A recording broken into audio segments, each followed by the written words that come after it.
Hey, you guys hear me?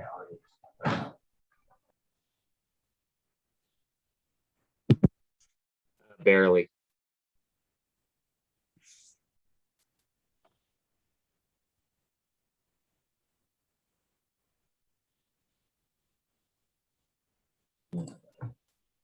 Oh, I think that was somebody else on a meeting asking. Oh, well, then that makes sense because I can hear you perfect now.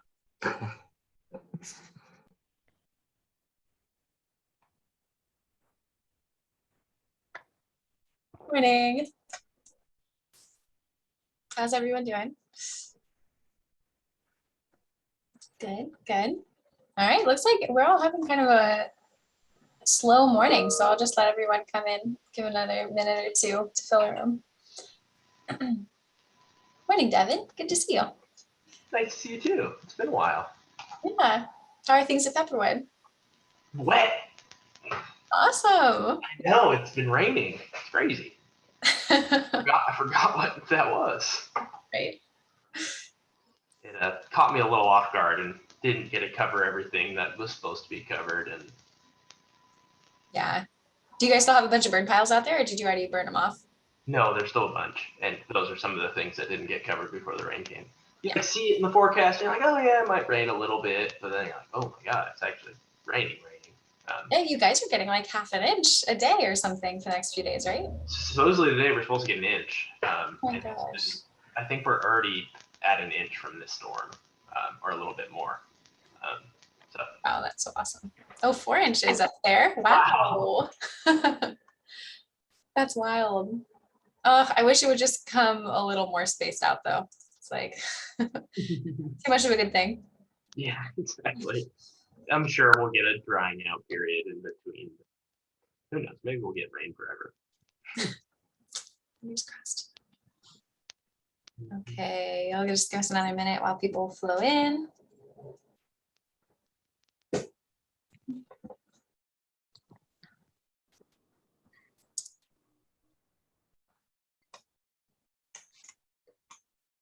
I'm going to be here probably just for about an hour, and I'll be leaving. Okay. But yeah, by last night we had almost 4.5 inches up here. Oh. It's coming down now. Oh my gosh, that's so good to hear. I think we're gonna get a little rain over the weekend in San Luis Obispo, which I'm excited about. Every morning it's like, it looks kind of like a little bit cloudy and moist, and I'm like, oh, please just, just let it go. And then it gets super sunny, as SoCal does, for the rest of the day. And well, that's that. Are you in San Luis Obispo? I just moved out last month. Oh, well, congratulations. Thanks. I Yeah. think. You're Yeah. not gonna be, are you gonna be leaving us? No, I mean, I'm just doing everything remotely now. So yeah. Great. And working part-time, but yeah, still trucking on.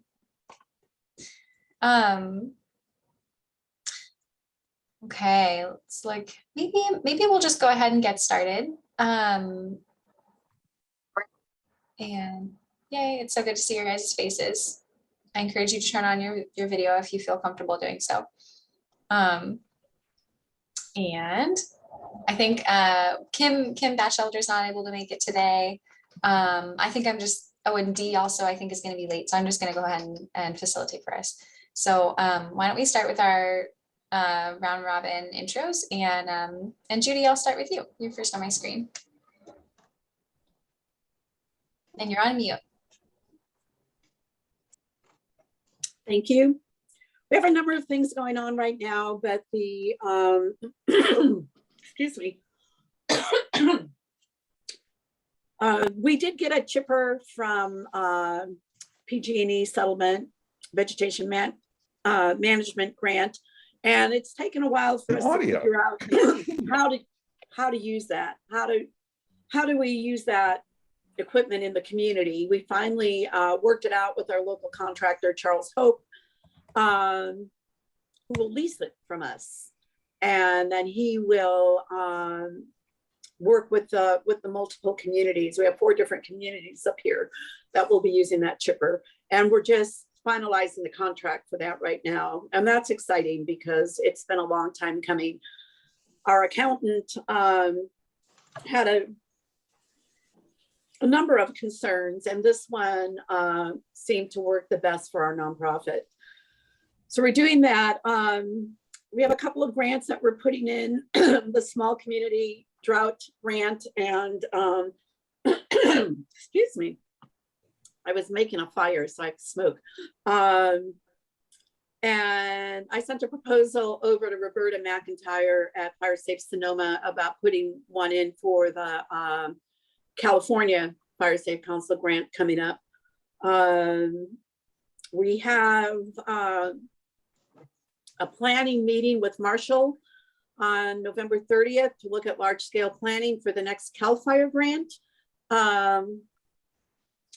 I was at the North Coast Resource Partnership meeting, I guess it was last week, and someone from CAL FIRE said they were going to be announcing that grant around the first of the year. So we have communities from Timber Cove to Muniz ranches that we'll be talking to, and also we saw Shanti here, Sonoma Land Trust, including their properties of Little Black Mountain and Pole Mountain, the town of Cazadero, and the 3 ranches, Navarro Ranch, Bolala Ranch, and Seaview Ranch. So we're going to look at how do we put that grant in. Ben Nichols is saying ridge lines. Marshall is saying get the roads done, get people in, get people out. And so we want to have a plan to go forward with when the grant solicitation comes out. And and another thing, I was hoping we'd have more people here. We have 50 cases of Wild Hog Vineyard wine that were donated. We can accept them as a donation, but we can't sell them. And we're looking for a way to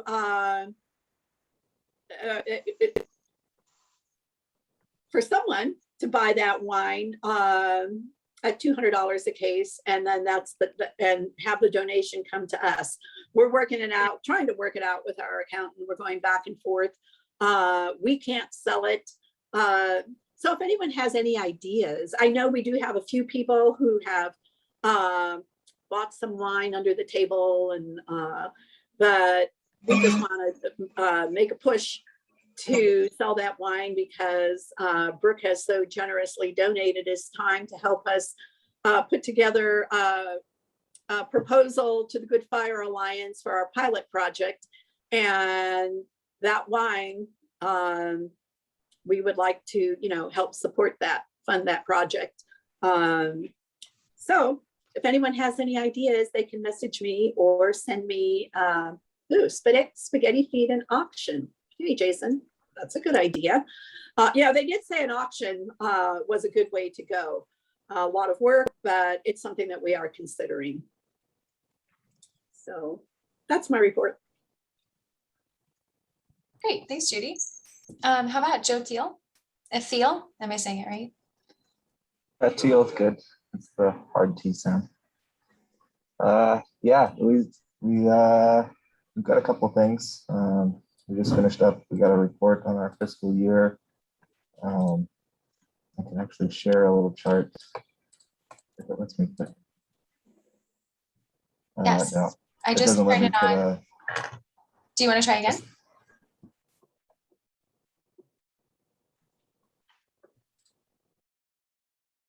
Hopefully it worked that time.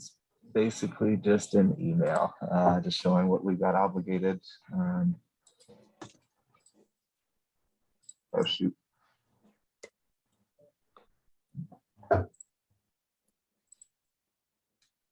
Oh, that's you guys. Yeah, we can see the email now. Okay, good. Yeah, here we go.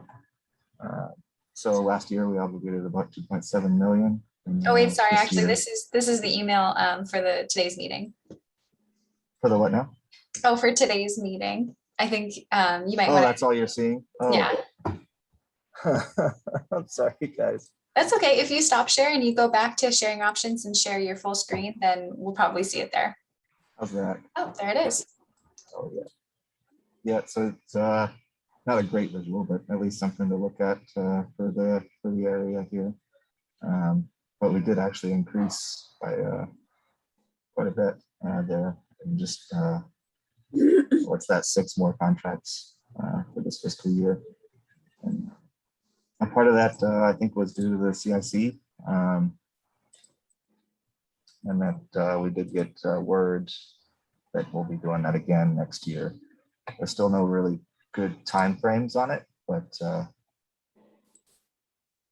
yeah, well, that'll be a thing again next year. And that's actually a contract that Sonoma Land Trust has under Little Black Mountain, which is working really good. And we'll see some implementation requirements 2 Fridays from now. Shanti. Nice. Actually, I oh, go ahead. Sorry. Oh no, go ahead. Well, a couple months ago, we had talked about doing some kind of short presentation from you about like the different funding opportunities coming up for the next year. And I feel like that would be a really good public,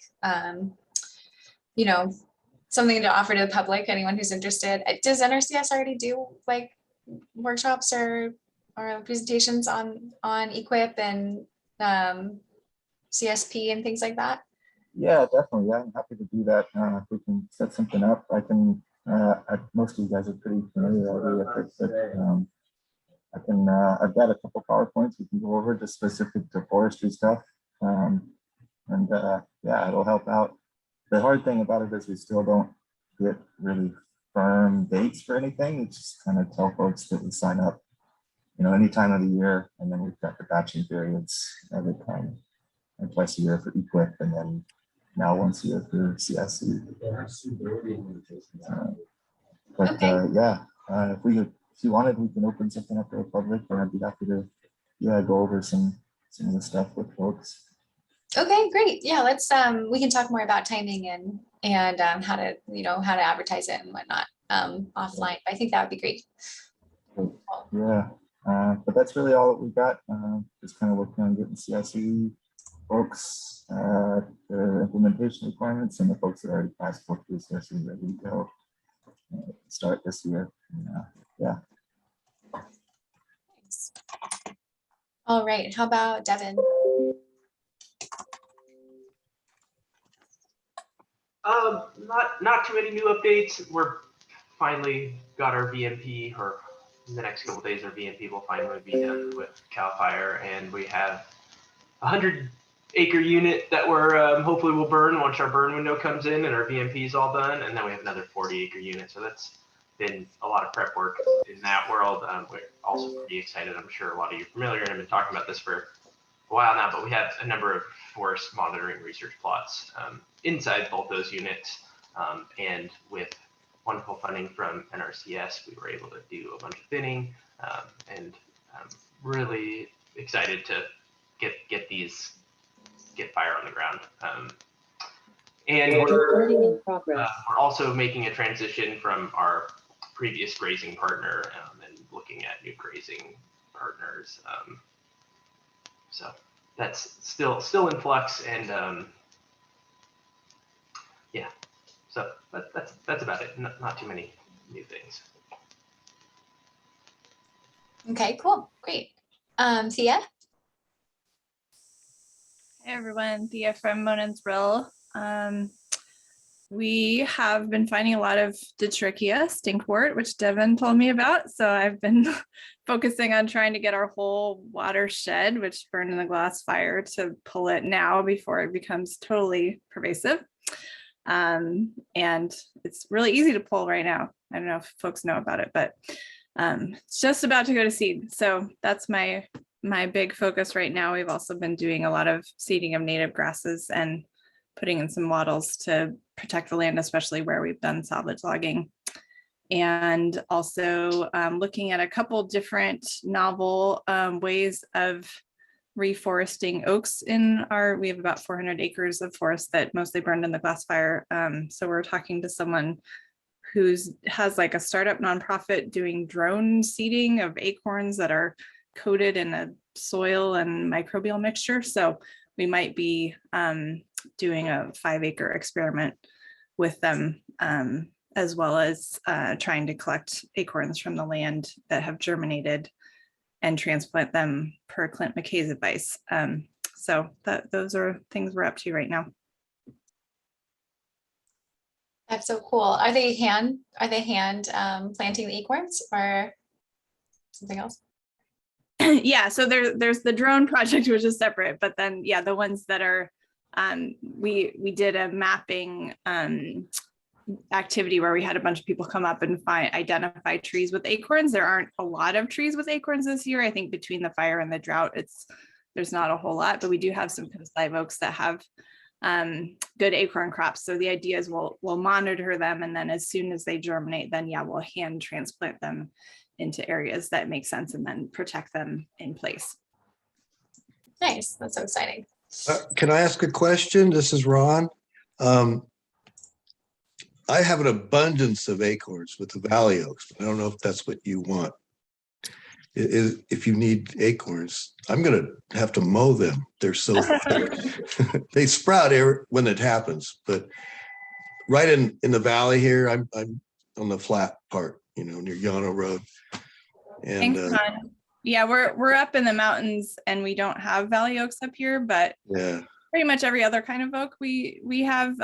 We're wanting to focus on reseeding black oaks and coast live oaks and blue oaks and other things that are likely to do well with hotter, drier conditions. But thank you for the offer. It does seem like there are a lot of valley oak acorns this year. Oh, okay. I can't help you with the others because I'm down here. Yeah, I don't know if you have any interest in leather oak. They're more of a scrubby thing, but we have a ton. So if you'd like to come up and collect, they're not quite ready right now. They're one of the later acorns, but feel free to email me if you're any interest in leather oaks. Awesome, thank you. Yeah, we do have some of those here. So I think, yeah, we're going for diversity and resilience.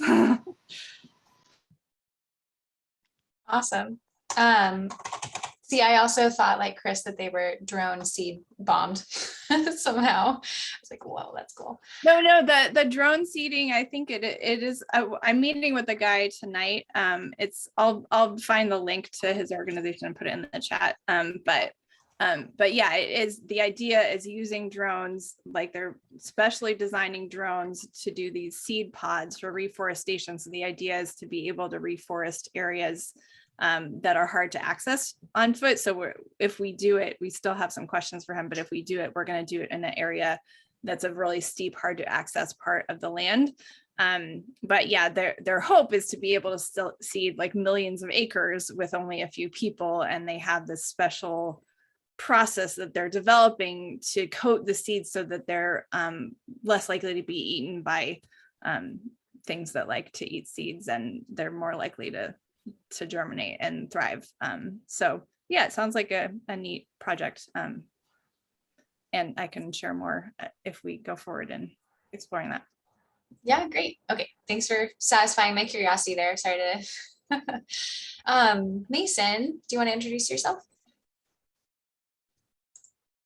I think this is probably your second time, but you're still kind of a new face, so go ahead. Yeah, of course. Yeah, my name is Mason. I'm the Grizzly Corps Fellow for Gold Ridge RCD and Fire Safe Sonoma. Yeah, this is probably my second meeting attending. I started on September 1st.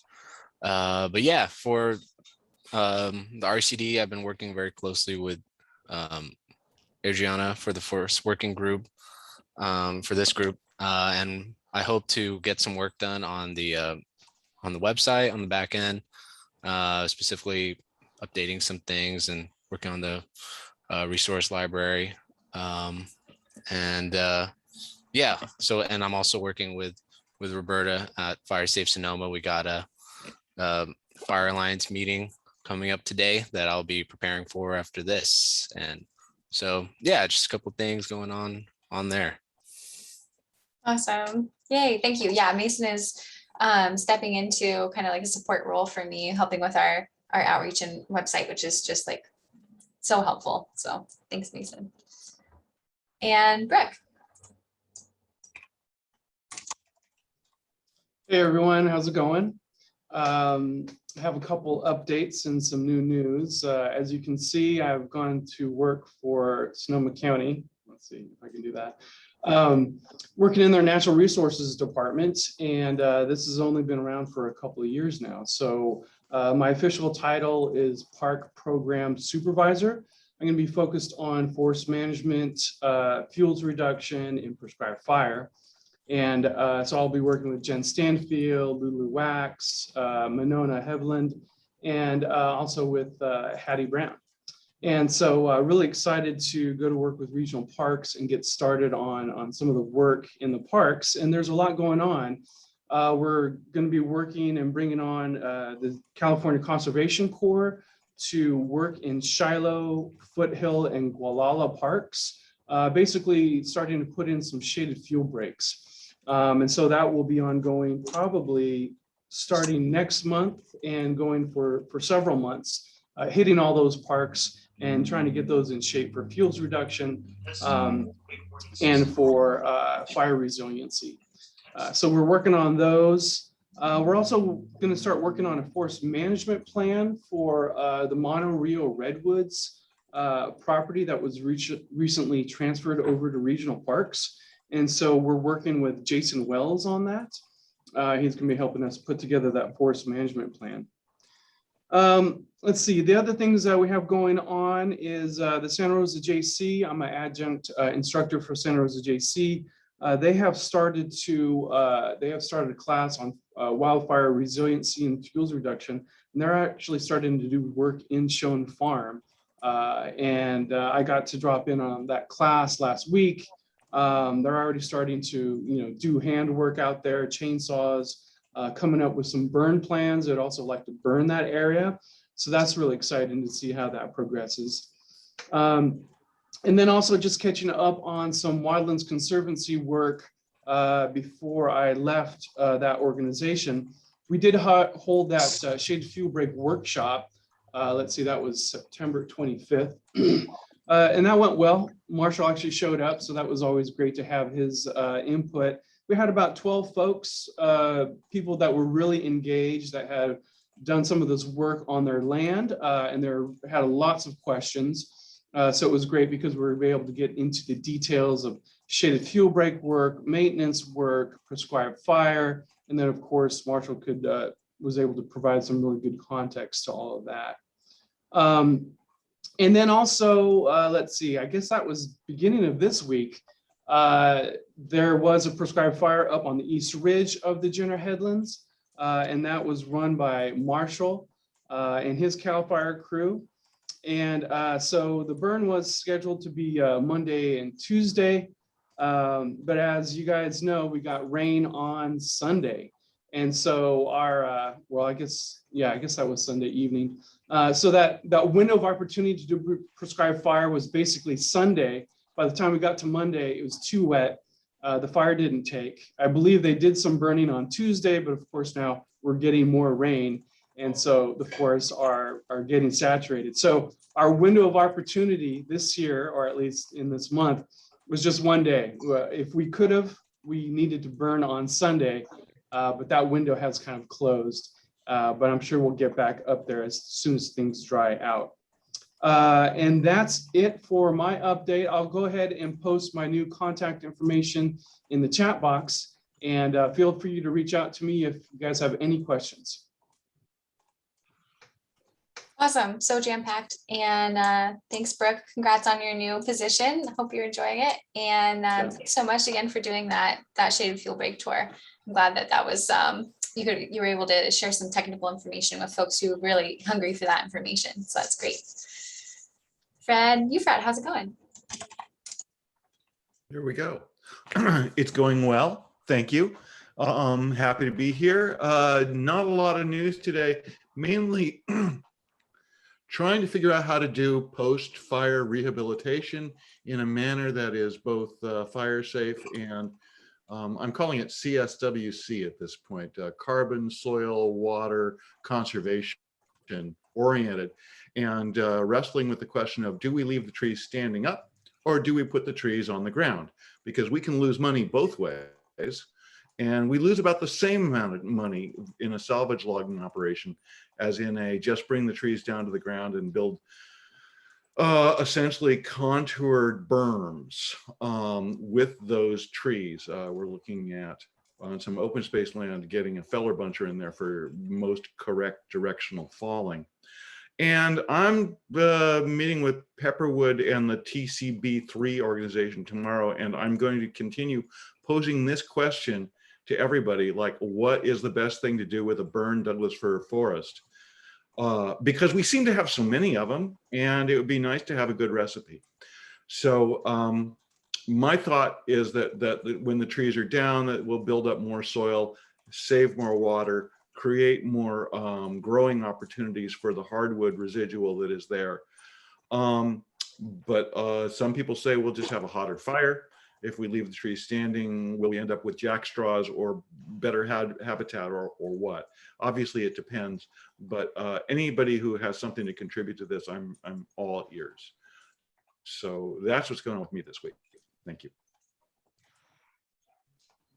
Yeah, I guess the only thing I would say is that we went and saw that site in Calistoga where they were burying the logs and doing hugel culture. And so that might be like a more fire safe, although really like a labor intensive option.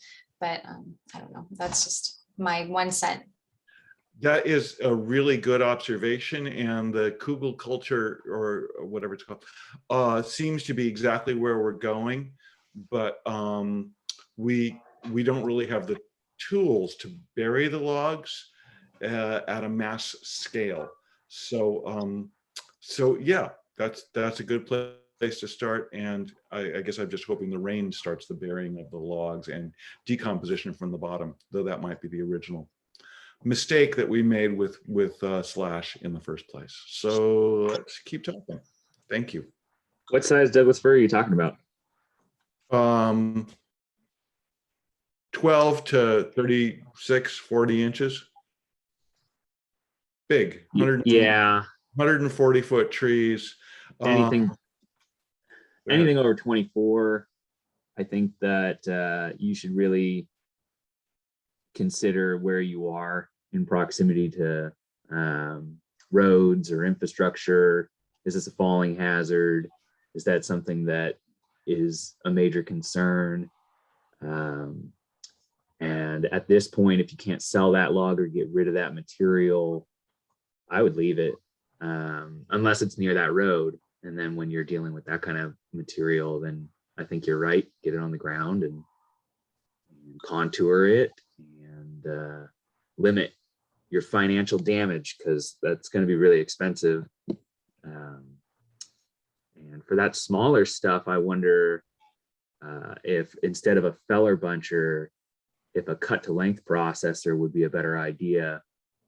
And then you could cut those logs into smaller pieces and de-limb and at the same time, and get all those limbs and stuff down on the ground.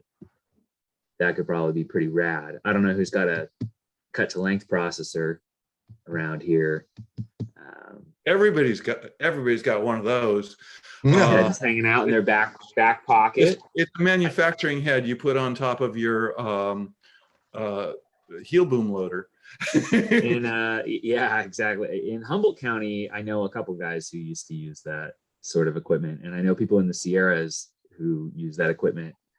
But in Mendocino County, you're right. Like I've seen like excavators being used as log loaders and things held together with string and bubble gum. So, Well, it would be good to get some actual. We've got this is for the Saddle Mountain project, and we've got a lot of opportunities in there to experiment. Put it that way, and hopefully we can get some people on the ground through TCB3 or something like that to see what the different outcomes create. And it'd be great to get like soil moisture monitors and the right kind of evaluation other than just waiting for the next fire. Yeah, if you could find a cut to length processor also, you could put all that slash down and walk on the slash and reduce your soil compaction from doing that kind of thing, which might make it worth it in the first place, if you're going to have to use equipment. So I'm with you. It's my favorite tool. Thank you. Let's keep going. Thanks. Thank Cool. you, Jason. All right. Okay, Shanti. Hi, everybody. Good to see all our project partners. So just briefly, like for Sonoma Land Trust, we have a multitude of activities happening countywide. Folks might have heard in the news that the Sonoma Valley Wildlands Collaborative was awarded over $900,000 to continue their forest management activities in the Glen Ellen area for the next 3 years. So that's the paper. We have forest management activities happening in the North County, kind of northeast portion of the county. My counterpart, Melina Hammer, has been working on some projects out there, implementing a forest plan and actually having problems with finding crews that can work in poison oak because of the workers' comp issue. So I'm wondering if anyone else has heard about that. Also, I believe activities have been ongoing out at our Glen Oaks Ranch Preserve as well. But my update pertains to the Sonoma Coast, where I've been working on our Little Black Mountain and Pole Mountain preserves. And I finally have some updates for you guys. Kind of first and foremost, we were able to open an important evacuation route between Pole Mountain and Little Black Mountain. And that was a really steep Jeep trail that had fallen into disrepair. And that route is an important connection between the coast and Cazadero. And so the communities at the end of these one-way roads now have a way to get out on either side. And we're so thankful for the rain because we really didn't want any big fire events this year. Obviously, none of us did, but we didn't want anyone driving on that fresh road either. But really happy with that work. The other really major exciting news is that as Joseph mentioned, that NRCS will be able to support our shaded fuel break on the Little Black Mountain Preserve. And that is a 37-acre project that we expanded because of hopeful plans to prescribe burning activities over time. And so really looking at old skid roads and roads that connect, hairpin turns, and really expanding kind of the vision and the acreage for what we're doing out there.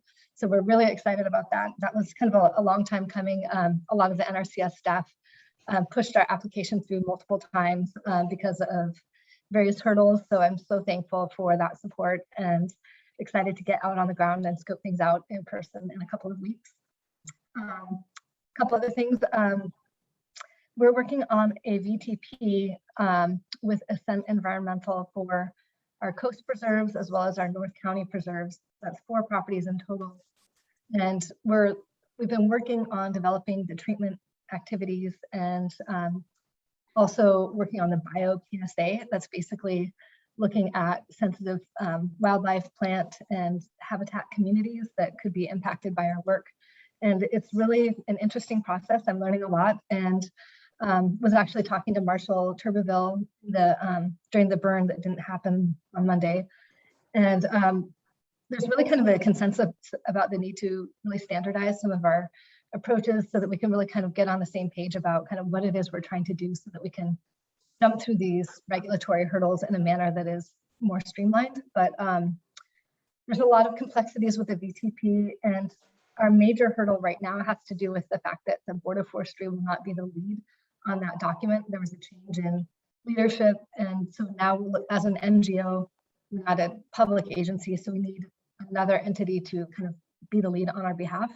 And that seems pretty straightforward, but it's actually not something that is that easy. So basically the document is kind of worthless without that. So that's something that we're trying to sort out at this point before moving forward any further. But we have learned a lot along the way that I'm happy to share if anyone's interested. And then finally, we did work with Conservation for North Bay on handling some lease routes out at Pole Mountain. We implemented the shaded field break in early 2020 and already have like head-high tan oaks resprouting. And it's not that easy to cut back these bushes. So I'm just wondering if maybe offline or if anyone wants to chat about kind of what to do with these resprouts. Like, do we need to wait for them to get bigger so they're easier to cut with a chainsaw? We're really opposed to foliar spraying with herbicide, but I almost think that if we're cutting it back, we're actually stimulating it and making it grow back even stronger. I don't really feel like we were able to get that much done, but it depended on the species. Like madrone was a little easier to wipe out, take out where it was coming in thick. And also just had so many small Douglas fir that it felt great to get those taken out. So thoughts on maintenance is something that we should kind of have a conversation about as well. So that's kind of top of the mind. Thanks for sharing and connecting. Thanks, Shanti. What great questions. Wow. And okay, let's see. Next on my list is Jason. Jason Wells. Howdy. Still just doing it. I don't know if I've got anything super duper important to report back. Just doing it. That's my report. Okay.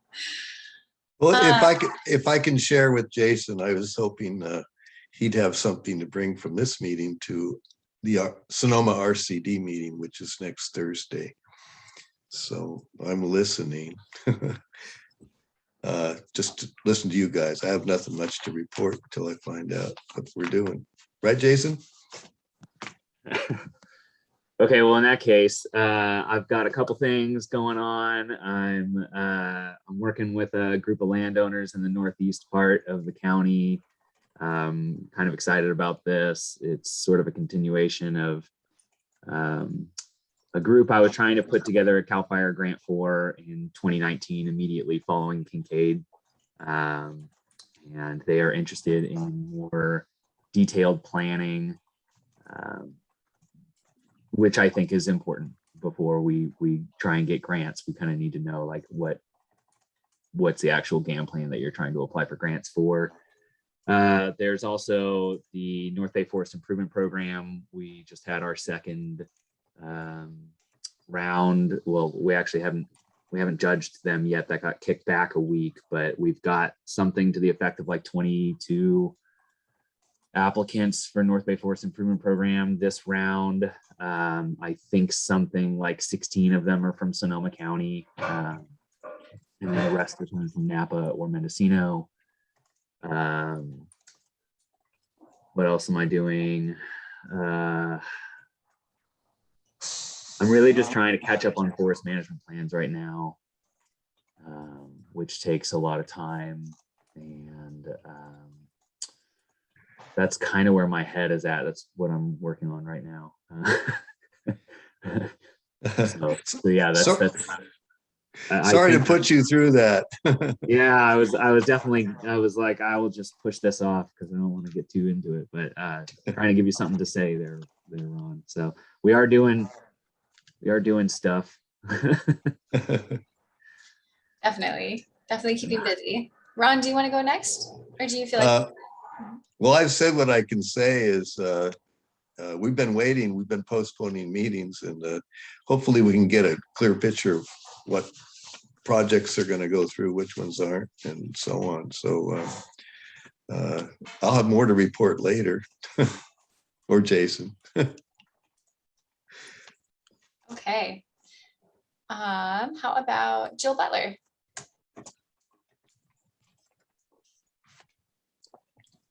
Good morning. Let's see, Jill Butler representing Gualala River Watershed Council. And I don't have a lot to report. I don't know if Judy has left us, but I did want to thank Judy that she has gotten Chris Foner and Daniel Schoenfeld from the Coast Ridge Group have started attending the Watershed Council meetings. And Ron is trying to attend if we can resolve some Zoom issues, because the Watershed Council is still meeting by Zoom. But let's see, as far as Watershed Council activities, trying to wrap up some reach and temperature monitoring, and I think frantically trying to pull out the hobo tents before they wash away. And basically using the forest group as a model, we are trying to start beefing up representation from some of the other groups in Gualala River watershed in anticipation of the RCD's work on starting next year on the Gualala River Collaborative. So I think that's about it from the Watershed Council. Great, thanks, Jill. How about Chris Jaster? Hi, everybody. Chris Jaster here from Circuit Rider. We've been really busy with a lot of fuels work, just wildfire fuels abatement,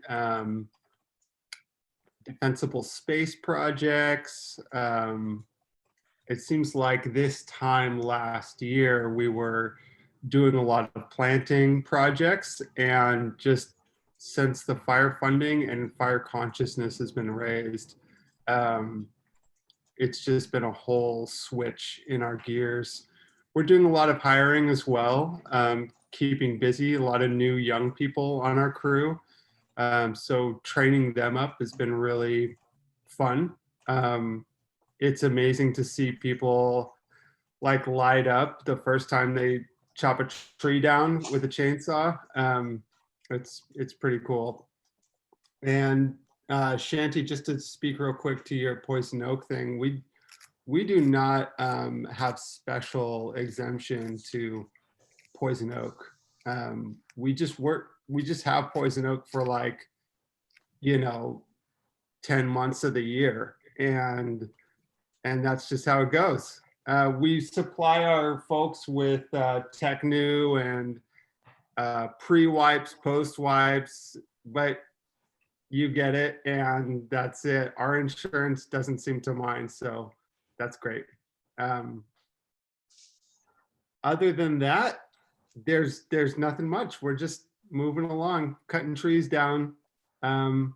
We started to do some gully stuffing as well, in inspired by Brock Dolman's work over at OAEC. But maybe I shouldn't have said that because, you know, yeah. So just like delete that last 5 seconds or something. Yeah, other than that, things are going great. We're keeping busy. I am really curious about who is doing deli stuffing and kind of like what is this is it, you know, Brock is like influencing folks. It's really getting out there. And I want to see kind of, it seems like a grassroots thing that someday maybe will be permittable, but who knows? Yeah, well, it sounds like they just got some permitting and permission to do it on class 3 streams. Oh, cool.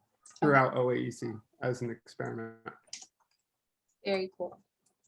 Chris, who do you work with? I'm sorry. Circuit Riders. Circuit Rider Community Services. Here you go. Cool. Wonderful. Yeah. We're based out of Windsor and Santa Rosa, and we work throughout Napa, Sonoma. We do some work in Marin. We've been up to Mendocino as well, and Lake counties. Thanks, Chris. How about Peter Lacroix? Good morning, everyone. I've actually been on the move a little bit. I'm just about to sit down in my office. So can you skip over me and come right back to me, please? Oh, sure. Yeah. Thank you. Jason Mills. Hey, everybody. Sorry for being late today. Got a lot going on here at WRA. I also expanded my team. We're taking on some pretty complex invasive plant projects throughout the Bay for invasive Spartina project. And then we just did one at Devil's Slide for San Mateo Parks, going after Jubata grass. And then we're shifting gears a lot like Circuit Rider, heading into fuel thinning work with hand crews. And then we're kind of coupling that with post-fire invasive plant control and re-veg and erosion control. So kind of doing the full ensemble there for fire-related services. And yeah, getting excited for Cal IPSI conference next week. Planting season is upon us, I think officially today. And I think that today with this rain, we can also mark the end of fire season. So that's a big relief, right? What has it been? 3 consecutive burn years.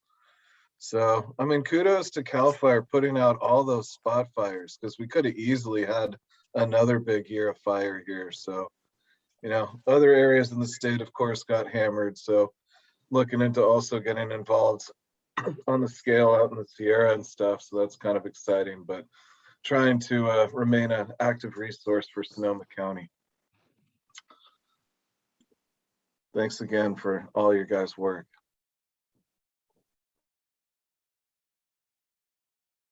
Thanks, Jason. Peter, do you feel ready?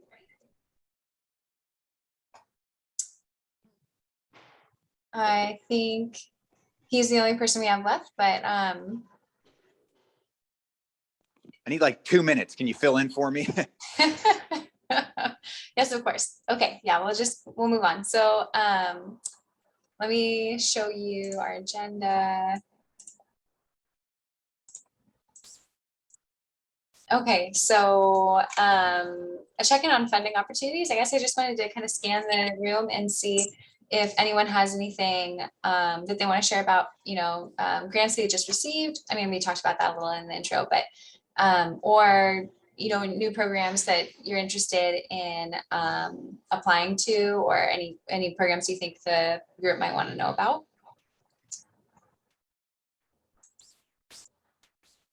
Feel free to popcorn around and just speak up if you have anything.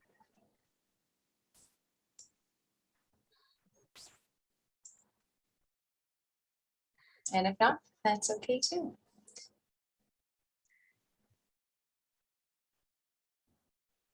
Okay, hearing no one, I'll move on. So, okay, the steering committee met last Monday as usual. And just a couple of takeaways from our conversation was that we would love to expand the steering committee. It's a pretty low, amount of work to be on. It's just an hour-long meeting once a month where we just talk about our kind of like highlight things that came up from past conversation meetings here. Think about outreach activities in particular and getting those, rolling, and figure out who to contact for what. And that's actually, I think, a really nice part of the work is like getting to dive a little bit deeper on these outreach activities. And then we also talk about fundraising a little bit, but yeah, I would say overall they're fairly light. It is, an hour-long commitment every month, but we would love to just have a few more people to help kind of spread the load, and just kind of make our conversations even more rich, and like just get more voices in, because sometimes it even feels like we're having these conversations that are so applicable to everyone. We wish that more people were there to have it with us. So yeah, if you're interested in that, please, give me an email. That would be great. And then the other thing is, so the funding for my position is running down. I had like applied to a couple different grants. We received one of them, but the other one that I was really hoping we would get turned out we didn't, which was kind of a surprise. And so at this point, I'm just looking at all the different options, trying to see, what might be out there. And the eventual goal is that like we'll have a kind of like a forever home for the coordinator. I'm really hoping that, somehow, some way we'll find an organization or agency that can, carve out a little bit of money. We're talking about like $15,000, $20,000 a year to keep it going. The RCD is a great home for the coordinator, but we're completely grant funded. So we are constantly chasing grants. And it's just hard to make anything sustainable happen long term, unless there's a really good program fit. So I wanted to just tell that to you guys so that you kind of have it in your minds about like, if there's, I don't know, if something comes to mind that you think could be a good fit for this. The other thing that we were considering is seeing if it's possible for member organizations to like carve out little bits of money from their own budgets and like kind of like patchwork something together. So maybe that's just like another idea just to consider if your organization has a budget with some flexible spending, it might be something we're thinking about. But yeah, so I'm just kind of putting that out there. If any ideas come up, again, just email me. That'd be great. Or you can email Kim or Jason Mills or anyone else if you don't want to email me about it. All right. And then the next thing on the agenda is just to check in with Carrie Leon about the CWPP.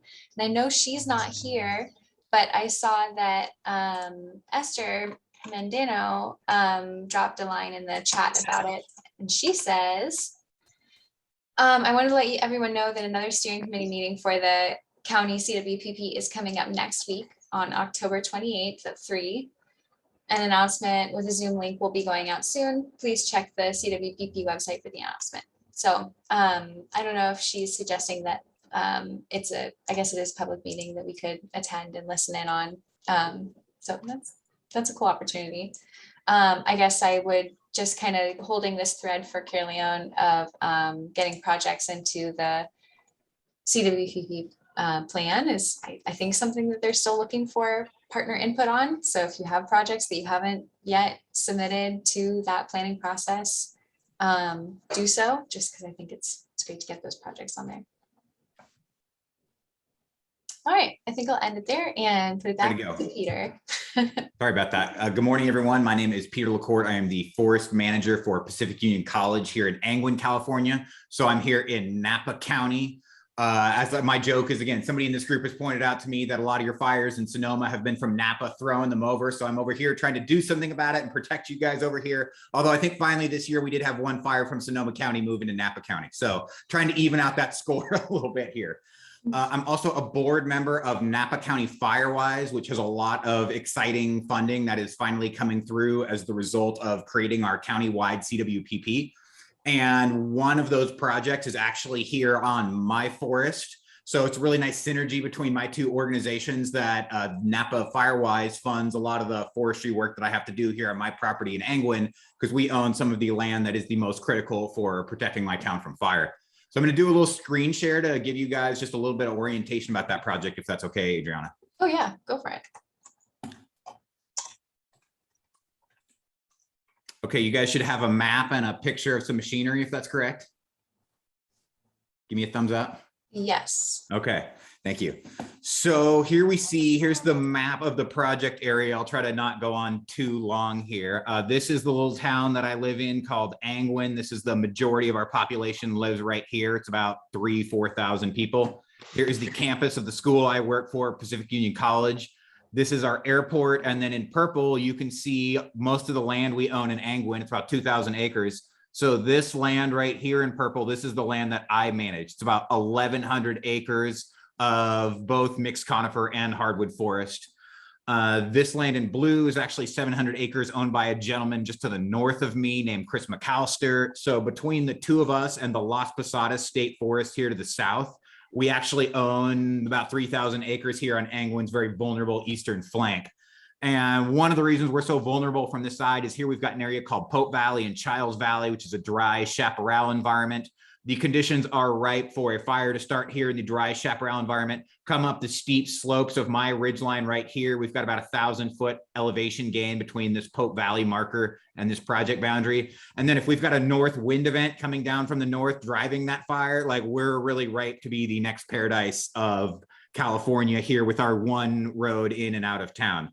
So here we can see the project that I'm working on in orange. It is about 120 acres. It's strategically located where this is a dozer line here in red that CAL FIRE put in during the glass incident last year. We've got the shaded fuel break project in my forest that we've discussed here in the forest working group in the past. And then this is another dozer line that CAL FIRE put in during the glass incident. So we had this one little kind of chink in the armor right here that we needed to shore up. That's actually where these masticators are parked, right about here on the map. And here we're tying in, again, those fuel breaks. We've got this road right here that I'm tracing with my mouse is called Howell Mountain Road. It's the main way in and out of town. So we're kind of tying that in with a few other strategic lines in the area. We're using 3 different masticators for this project. So here, this one, this is the largest. It is a skid, it's a cat. I think it's a 319 excavator masticator with this giant masticating head. Can actually take trees up to 26 inches. It goes through the project area first and kind of hits some of the larger trees. It knocks down, some of the bigger vegetation. It does the first pass. Then this one here in orange, it's kind of a mid-sized masticator by a company called FAE. It's called a Prime Tech P, I think 350. It then takes the larger material knocked down by the excavator and grinds them up into somewhat coarse chips, maybe like this one you see right here. And then the littlest masticator, the skid steer, comes through third and does kind of one final mop up. So it evens out the track marks. It divides the chips up a little bit finer. So here, the product that you're seeing is actually somewhat rough for this project area. You could see the chips at the feet of the masticator are really fine. Like this approach delivers a really nice, pretty end product with variable sizes of the chips that will then, I'm told, decompose at different rates, which is kind of what you want in a forested environment. Let's take a look at some before and after photos. So here we see the before picture on the right, a thicket of an area that has not burned in 100 years. So it has not had that important ecosystem clearing service that fire provides for us. A lot of Doug fir in the area, some tan oak, some madrone, and then we see here what it's looking like after it's been opened up. So we could see really nice, fine chips. This is a very visible project in my town. So Napa Firewise is eager for the community to support the work we're doing. And we're just delivering a really nice end product for what is one of our first major projects to come here. So you can see we still have a little bit too high a density of large stems in the project area. As you all know, past historic fires would not only clear all the underbrush, but actually about 10% of larger trees would be killed by small intensity wildfires in the past. So even after we do the understory fuels reduction, it's really important to then follow up with a commercial timber harvest in a lot of these areas, taking some of the stems that are less healthy, have less vigorous growth on their crown, maybe a leaner like this one right here, kind of selectively leaving ponderosa pines and Doug fir with a little better spacing that we see here. And then hopefully we can follow up with a prescribed burn after that, but that's further down the line. So with that, I think that's about what I got. Do we have any questions for me about this project or any other work discussed today? Yeah, I got some questions. Yes, sir, please. Hey, Peter, this looks like great work, and thanks for all you're doing out there. Are you keeping track of costs and coming up with any metrics of cost per acre or cost per day to do this type of work? That is an excellent question. So we are doing a cost per day model. The crew that we have has 5 people in it. It's got the 3 masticators. It has a sawyer that, you know, is able to run around the trees. And if you get 2 or 3 small stems right on the base of a larger tree, it can take a lot of time for the masticators to dance around that tree. So it's really nice having one sawyer work in tandem with the masticators because it can do some finer work right next to the trees. And then there's also a dedicated fire watch / safety watch that sits on a Polaris Ranger ATV, and he has a 30-gallon foam tank on the back, which when sprayed turns into 120 volumetric gallons. So that is an increased project cost right there, but I don't think that, especially when working with multiple masticators and a sawyer, we can't be too safe about fire when doing these projects. So the total cost of that crew is $12,000 a day, which is pretty expensive. This is top shelf work here. They get about 2 acres done a day. So this is about $6,000 an acre. That is very expensive mastication when if you hire just an excavator or just a skid steer, you can probably expect more like $2,000 to $3,000 a day. However, these guys are getting twice as much vegetation cut. Like when I look at the projects I've done in the past that were more $2,000 to $3,000 an acre, these guys are getting close to twice as much vegetation cut. Here, our prescription is actually 11 inches and less, which is a little bit more than the 8 inches and less, which is typical. You can see that even with 11 inches and less, we still have plenty of stems here left behind. They're also delivering a really nice end product in that they're grinding up the chips really nicely and they're not leaving a lot of track marks. When I had 2 excavators working on my land at $2,500 an acre, there was way more large coarse material left over, and it was just a lot messier in terms of the tracks. So this is about twice as expensive, but again, we're getting a nicer end product. We're getting more stems per acre cut, and we've got that dedicated fire watch. So I would call this, again, top shelf mastication, but to me, it is worth every cent that is going into this project. Tremendous. The other question is, when are we going to get around to do a prescribed burn in your forest? I know we had the crews out there at one point and it was actually too dry. And I think that was March or something like that. Any thoughts on that? Yeah, that was in February. We did have a prescribed burn in the PUC forest that fell through last winter. I actually had the good luck of during that burn, the Sonoma Lake Napa Unit pre-fire division chief, Tom Connect, came and paid me a visit on behalf of LNU and Napa County Fire. It was a funny situation where my burn, because it was in the outside of the burn ban window, didn't need a permit. So CAL FIRE didn't have the right to tell me not to execute it. I think they had some reservations about it. But again, in the end, what they did was they just sent somebody to come and look at the project and just see what we were doing. Tom Connect really liked the project, and he actually reached out to me. I think we're going to be doing a VTP burn through the Sonoma Lake Napa unit to tackle that burn in 2 or 3 weeks here. He just reached out to me last week, and this is coming together last minute. I still do want to execute a burn with the Good Fire Alliance, and that is my intention. But when I've got the Sonoma Lake Napa unit trying to do this burn themselves, I'm going to jump to that call and try to do it with them. I do have to burn, 1,100 acres, so there's a lot more to come. So I do want to work with y'all in Sonoma County. That being said, I need to make sure that the Good Fire Alliance wants to come back and team with me again, because there were some understandable frustrations about some of the factors that went into my last fire falling apart. So we'll see how that goes one day at a time. Thanks. I just have a quick question about your VTP and CEQA. Had you already gone through the VTP and your whole CEQA process for this unit with the LNU fire? No, we're still working that out a little bit. I actually have, and I think I misspoke. I think we would do a VMP burn, not a VTP. I don't have a VTP for my property yet. That being said, what you all know, I'm hearing the VTP is really the way to go for getting larger scale CEQA compliance on future projects. So I have a non-industrial timber management plan that addresses prescribed fire. I think we might do it through that. However, Tim Holliday, the VMP forester for the LNU, is the one spearheading the environmental compliance for this. So I'm not exactly sure how he's going to do it, but I'm being told he's going to get it done for me. So That is a good question. Yeah, we've had a lot of holdups and kickbacks through. Hopefully now that fire season's over and Tim is a little bit more available. So Yeah, that's what I'm hoping for. You know, I've had my heart broken a lot of times here, so I'm getting ready for that again. We'll see how it goes. Yeah, good luck. Thank you. Peter, follow-up question. Looks like some really nice equipment work there. I'm wondering, you know, if you could kind of mirror that same sort of efficacy on slopes, or if you're concentrating for the work along fire and access routes. And then I also kind of wonder about, you know, if you're anticipating, say you were to do this on some slopes, what sort of erosion impacts, you know, you could foresee here, because I'm not seeing any like understory, right? So just kind of wondering what your thoughts are around that.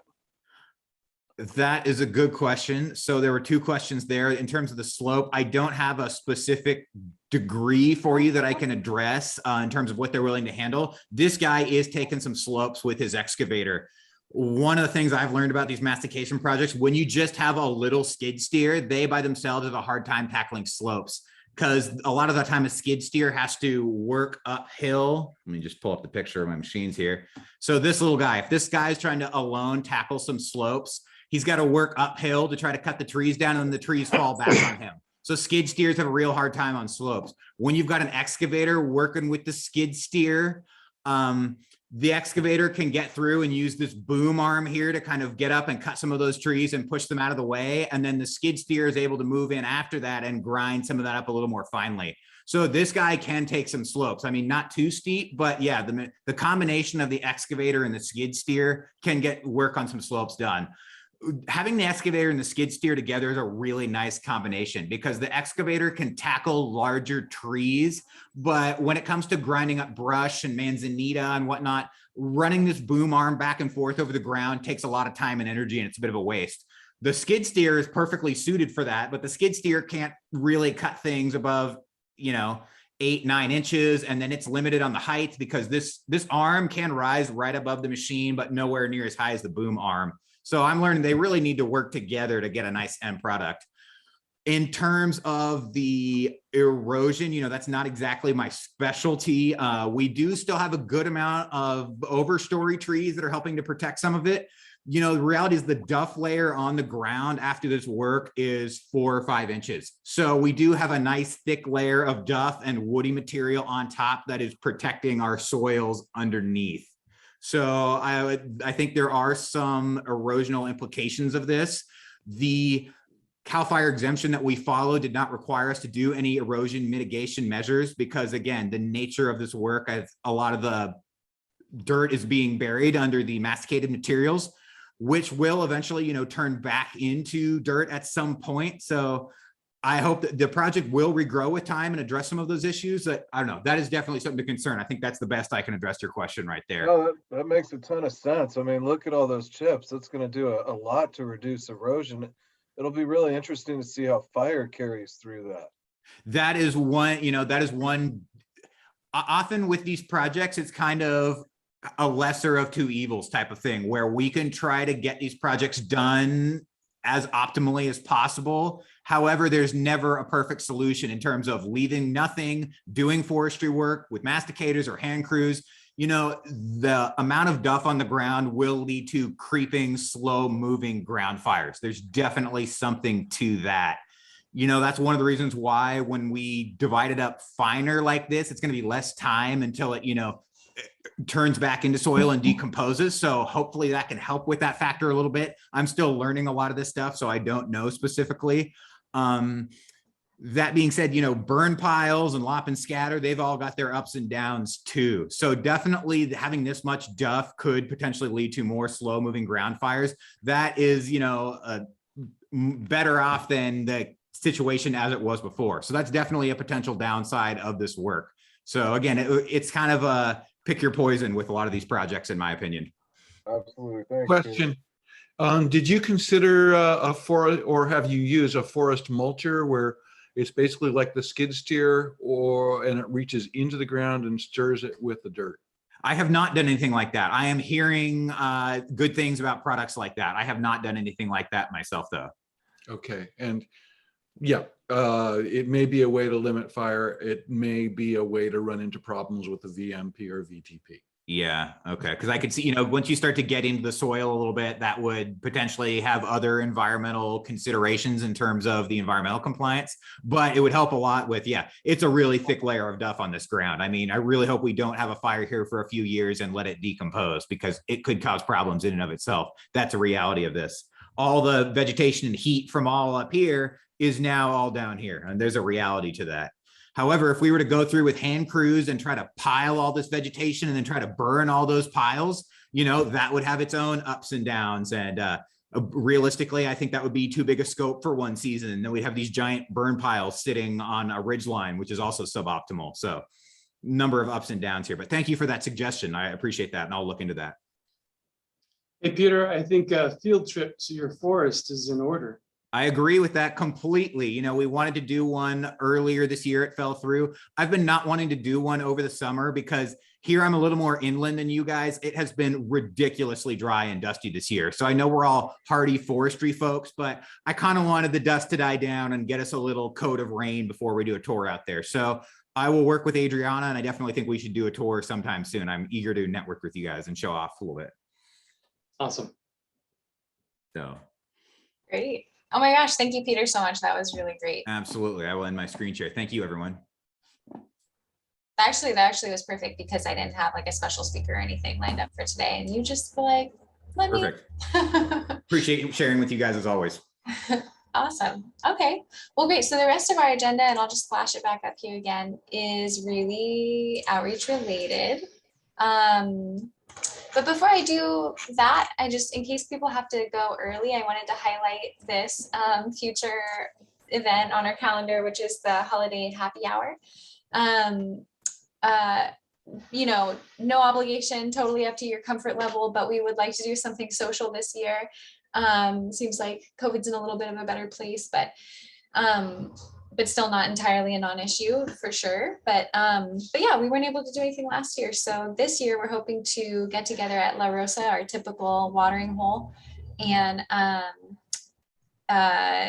just have an hour and a half or so to chat. And this would be on the date of the December meeting. So Thursday, December 16th, we would still have the regular meeting in the morning, but then in the afternoon meet up for social time.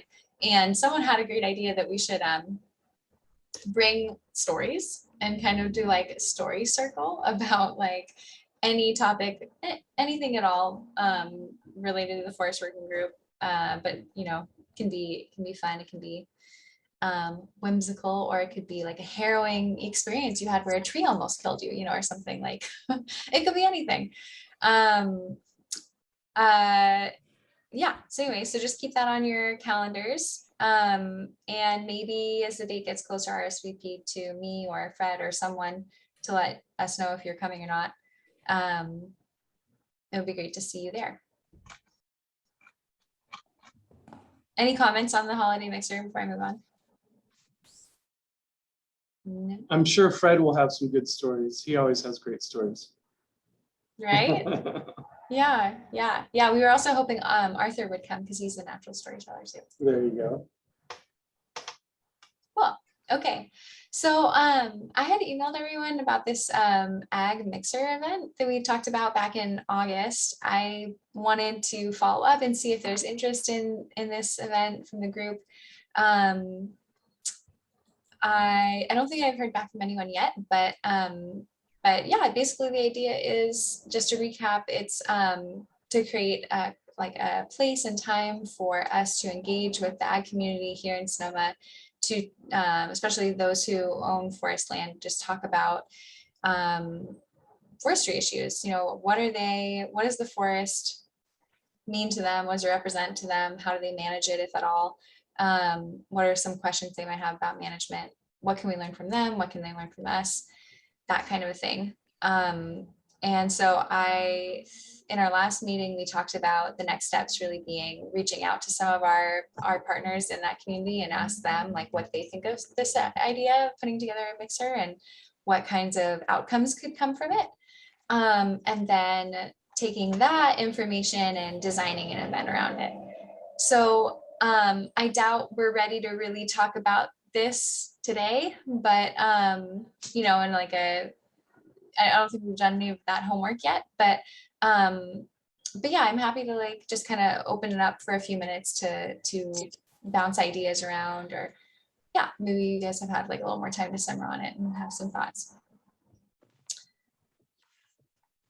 And let's see. I can also hear, maybe actually I think I have to reshare my thing. I can share the email that I sent out.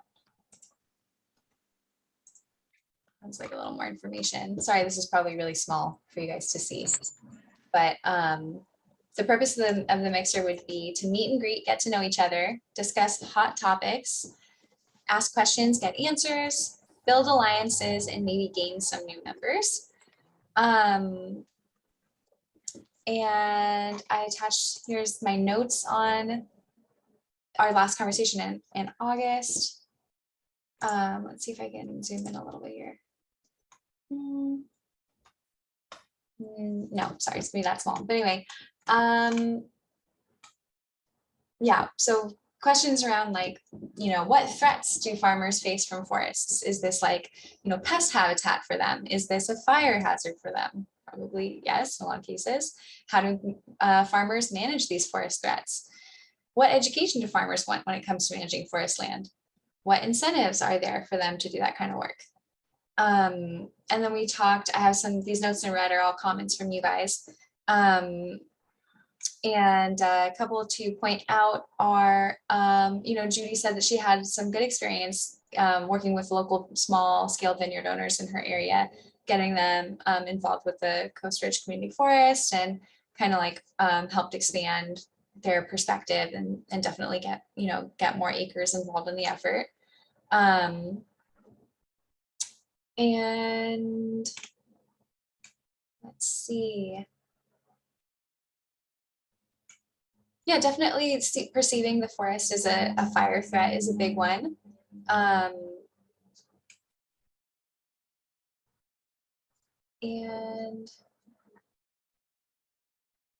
I mean, I guess it was kind of pointed out that like the RCD is a potential partner in helping like do some holistic planning. But you know, not everyone takes advantage of that. And like, I think there are just kind of like, I think within the community, there's probably a lot of conversations happening, and people are sort of like giving each other their best sense of what to do and how to feel about the forest resource. And like, I guess like the spirit of this conversation would be to get more information out there and make ourselves available sort of as yeah, a resource to them to be able to field some questions. So now that I've gone over this a little bit, are there any ideas you guys have? Anything coming to mind? I should also say that if this is not an interesting topic, it's not going to happen. So, because you know, it's going to, I will need your volunteerism to make this happen. So if it's something that's like, oh yeah, that was kind of interesting in August, but I'm not really into it anymore, then let me know, because we'll just move on from it. You know, Adriana, I feel like a lot of these like super interesting topics are time sensitive, right? And I think we were kind of getting into these issues when the drought was kind of coming up, and everyone was looking at what's going on with water use. And then in the middle of fire fuel season, everyone's cleaning out their streams of fuels, whether they're permitted to or not. And it just kind of raised these sort of concerns. So I think we put this topic to the forefront. And then, you know, now being in the rainy season, we were discussing potentially getting into the topic of, you know, riparian vegetation management. And that goes along with all these other seasonal topics that I think would be of, you know, real value to discuss among this group, so we could have strategic conversations of how to get good outcomes out of all this stuff. So maybe it would be worth at some point just kind of polling the group at large to see what issues they would like to see, you know, focused on by season was always kind of my what I thought would make the most sense. So I don't know if this opportunity is kind of come and gone and now we're into the flood season, or how far ahead we need to actually get to make these things happen. If we need to be planning for, you know, a fuel brown bag by February, so we're ready by fuel season. I just wonder how we can really like work as a group to set ourselves up to succeed. That's a great point. Actually, you just kind of made me think too that maybe it doesn't make a lot of sense to do one event where we try and touch on everything. Maybe what we really need to do is just try to outreach more to the ag community in general. Because like a lot of the things that we talk about are probably related and interesting, and especially like this riparian workshop we're thinking about putting on, like that's like perfect material that I think a lot of farmers would be interested in. So maybe that's just a different approach, but. It does feel like there is a need to kind of have an initial meeting and bring people to the table, and maybe the agenda can be light, and then you can continue with kind of what Jason was saying. But it just seems like there's like reaching out to individual groups here and there. It's just not. It doesn't. I feel like we've tried that before. Had people come out from agriculture departments, then it kind of fades away. You meet them once. So I feel like it can be meaningful if we're just, you know, over the partnership building and just opening those communication lines for the long term. I don't know the best approach to that, but I like the idea of hopefully opening the door to continue conversation with the agriculture community in Sonoma County. Okay, thanks, Devin. Yeah, maybe just like I know this is only a small like subsection of our usual attendance, but can I just kind of see some hands about people who are like, you know, like, yeah, I think there's value in this. Okay, and no pressure, but all right. Well, okay, so that's like maybe half. Any other thoughts? I wasn't involved in the August discussion when this topic came up. At least I don't remember it. But one of the things that comes to mind is you know, the seasonality of vineyard management and other agriculture.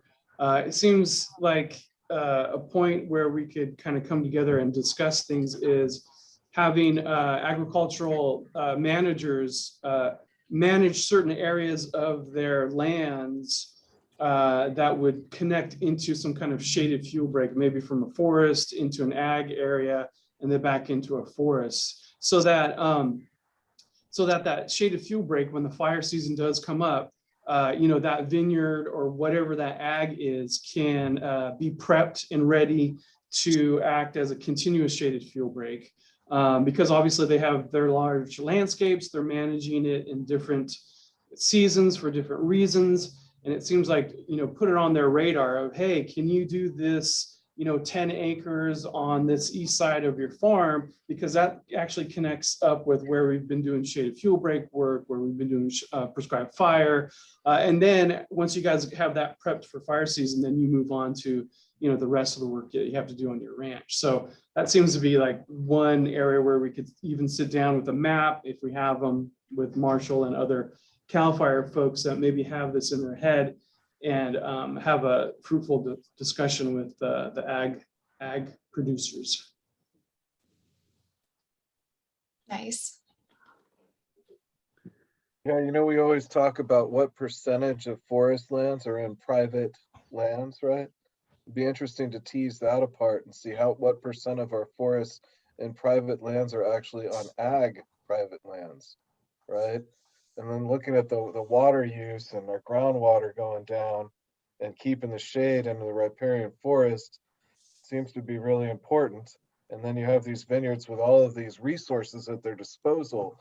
And after harvest season's over, they don't know what to do with all this staff. So they just start directing them to do miscellaneous tasks throughout the, you know, their land parcels. And it sure would make sense to inform those crews to do beneficial work, right?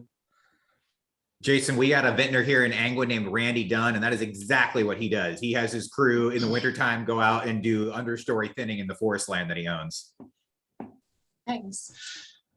I wonder if any of those crews, after they're done working in the vineyards, would be able to do fee for service, because we need more forest reduction crews out there. And so that, I don't know if we've reached out to any of the ranchers and planted that seed in their mind, but it'd be great if we had more crews out there that were, efficient and also, of course, competitive in terms of costs. Judy? Judy. We're doing something similar here. We have a number of small vineyards in the area, and they've been working with us doing our community work days, sending their crew out there with machinery to help get some of the work done. I know Matt Green is doing a couple of forest management plans for some vineyards to apply for the North Bay Forest Improvement Program. And I mean, off the top of my head, I think we probably have more than a half dozen small vineyards right here in our direct community forest area. And a number of them along Bohan-Dillon Road off Fort Ross Road. And they've been coming out to all the community work days. We've been working with them. I did mention, I asked what kind of concerns they had. One of our board members is a vineyard owner, and right now their biggest concern is drought and fire, smoke-tainted grapes.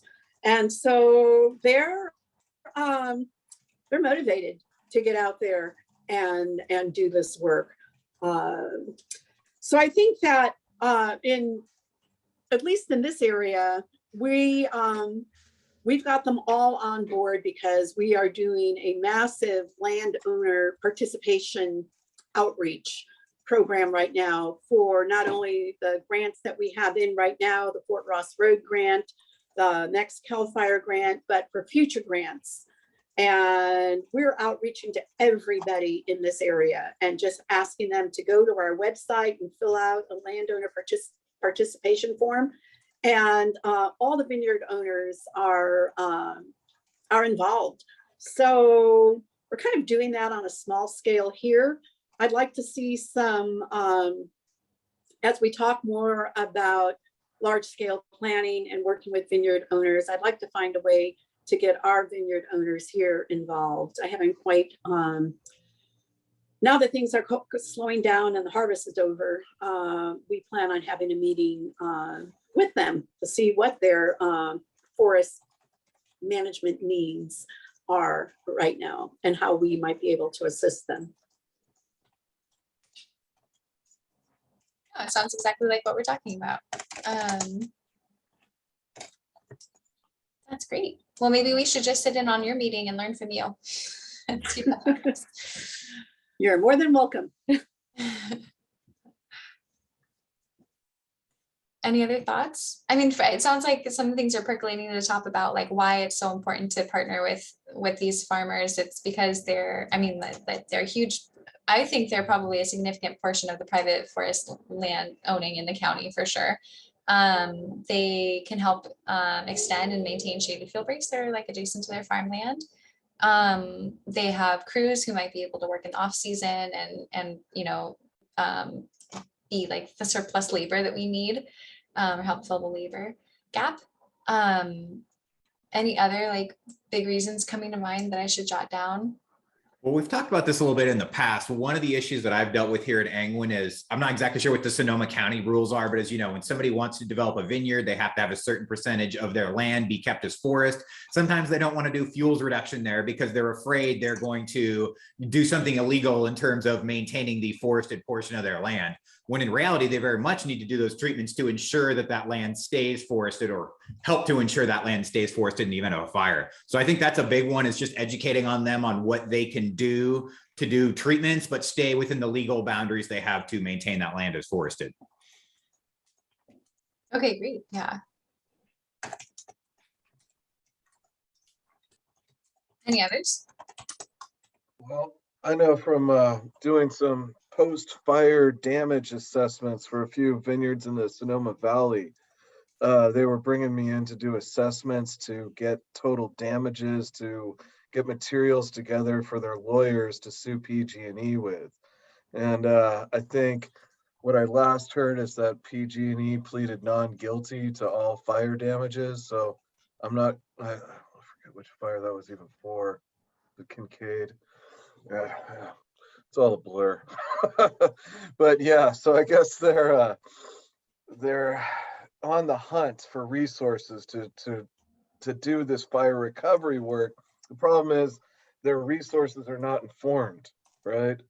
So when they go out and start doing this stuff, they're going to do more damage than good unless somebody's directing them properly. So that's where I really see like forest working groups stepping in to provide sort of guidance, right? And you know, there's a couple examples of this going really well out at Napa Rutherford when they're doing the big Napa River restoration.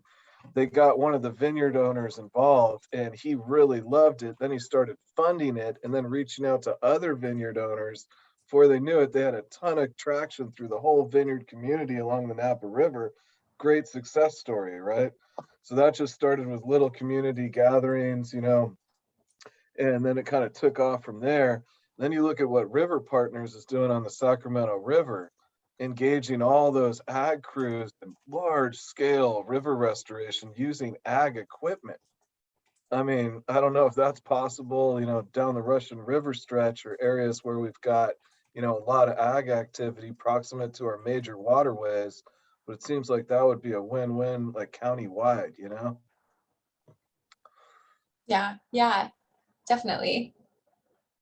Definitely. I mean, I think like you're highlighting too, like when you know, when everyone sees what kind of like what skin they already have in the game, they're much likely to be more invested and like get engaged and be motivated. And then they bring all these resources to the table too.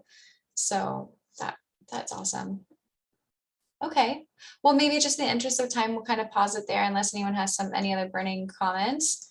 Yeah, I mean, I sent out my email just asking for participation. So like if you're someone who wants to send ideas, kind of like help scope this thing out, or talk with like someone in the ag community. I know there's some people that have contacts with like the Farm Bureau or the grape growers, just like kind of ask them like what are some of their issues. Like doing that reconnaissance would be really useful.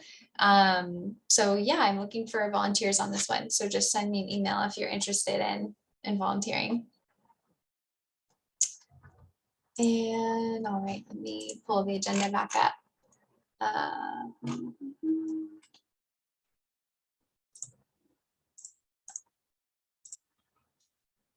Cool, so brown bags. I've been reaching out to a number of you about different like tours and brown bag ideas. I'll start at the top of the list with riparian forest management. Super important. I think there's a lot of confusion about this topic in the county, and it would be great to get the word out. Thanks to Jason and Jason for starting the conversation with me about this over email. I'm happy. I think I included Chris Shaster and who else? Robert Aguero and Kim on that email too. But if anyone else wants to be involved, I'm happy to forward the email over to you guys. And we're just talking about like, what are the different topics that we might want to cover in a presentation on this? How long should the presentation be? When should it be? Who could present? All that kind of stuff. And yeah, it's a really rich conversation so far. Any comments about that one? You know, talking about gully stuffing, then you're going to pay the flood control district to go in there and remove all that stuff. It's just, you know, there's so much mixed messaging around what to do with woody debris in our streams. And 3 years after these fires, the big firs are going to start coming down in there.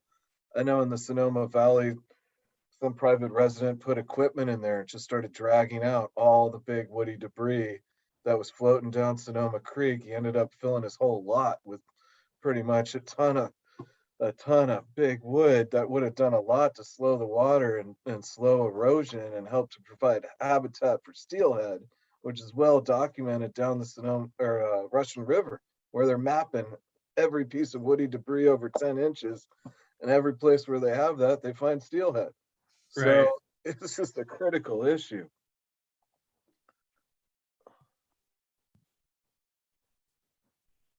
Yeah, the gully stuffing that's going on over at OAEC is pretty cool.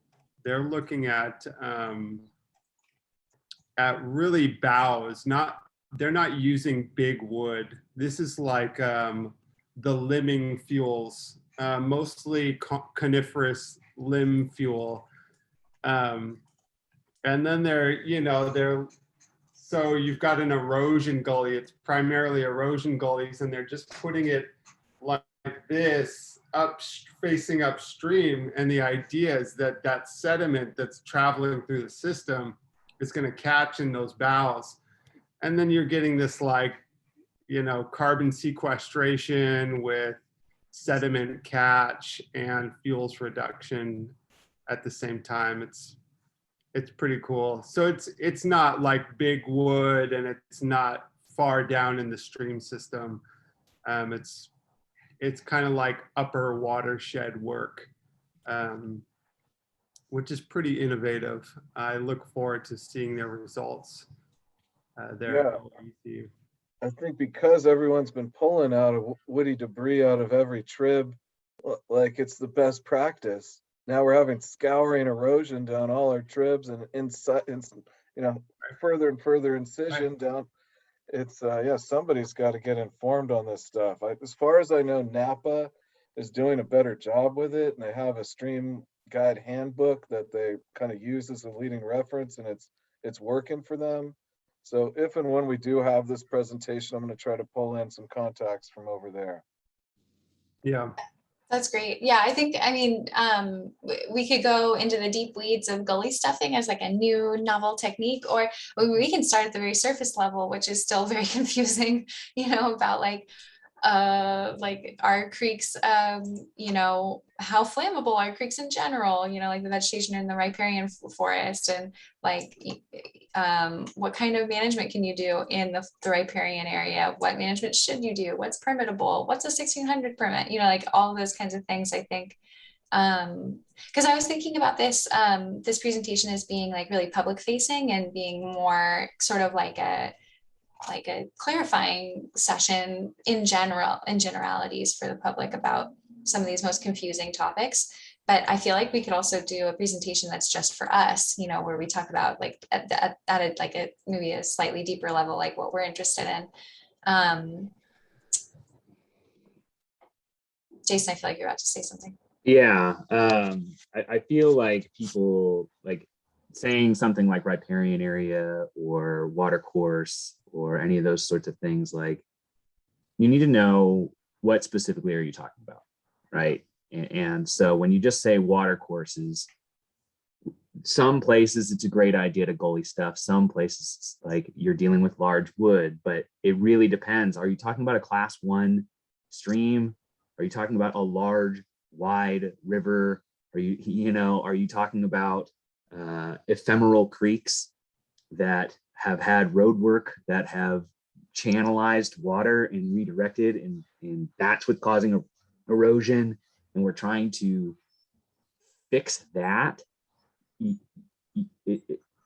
It sounds, even in this conversation, like people are getting confused about what it is that we're talking about. Like, no, I'm not going to put large woody debris in a class 2 channel. That's not going to happen, right? Because I'm going to create scouring that's going to increase erosion that isn't necessarily going to be creating much more fish habitat. It's a class 2, and by definition, it's not fish habitat.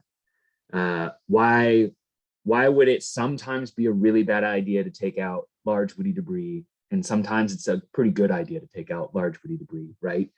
Is there a bridge downstream? Is there a major public road that has a culvert that is in danger, right? Like, yeah, we should probably take that stuff out.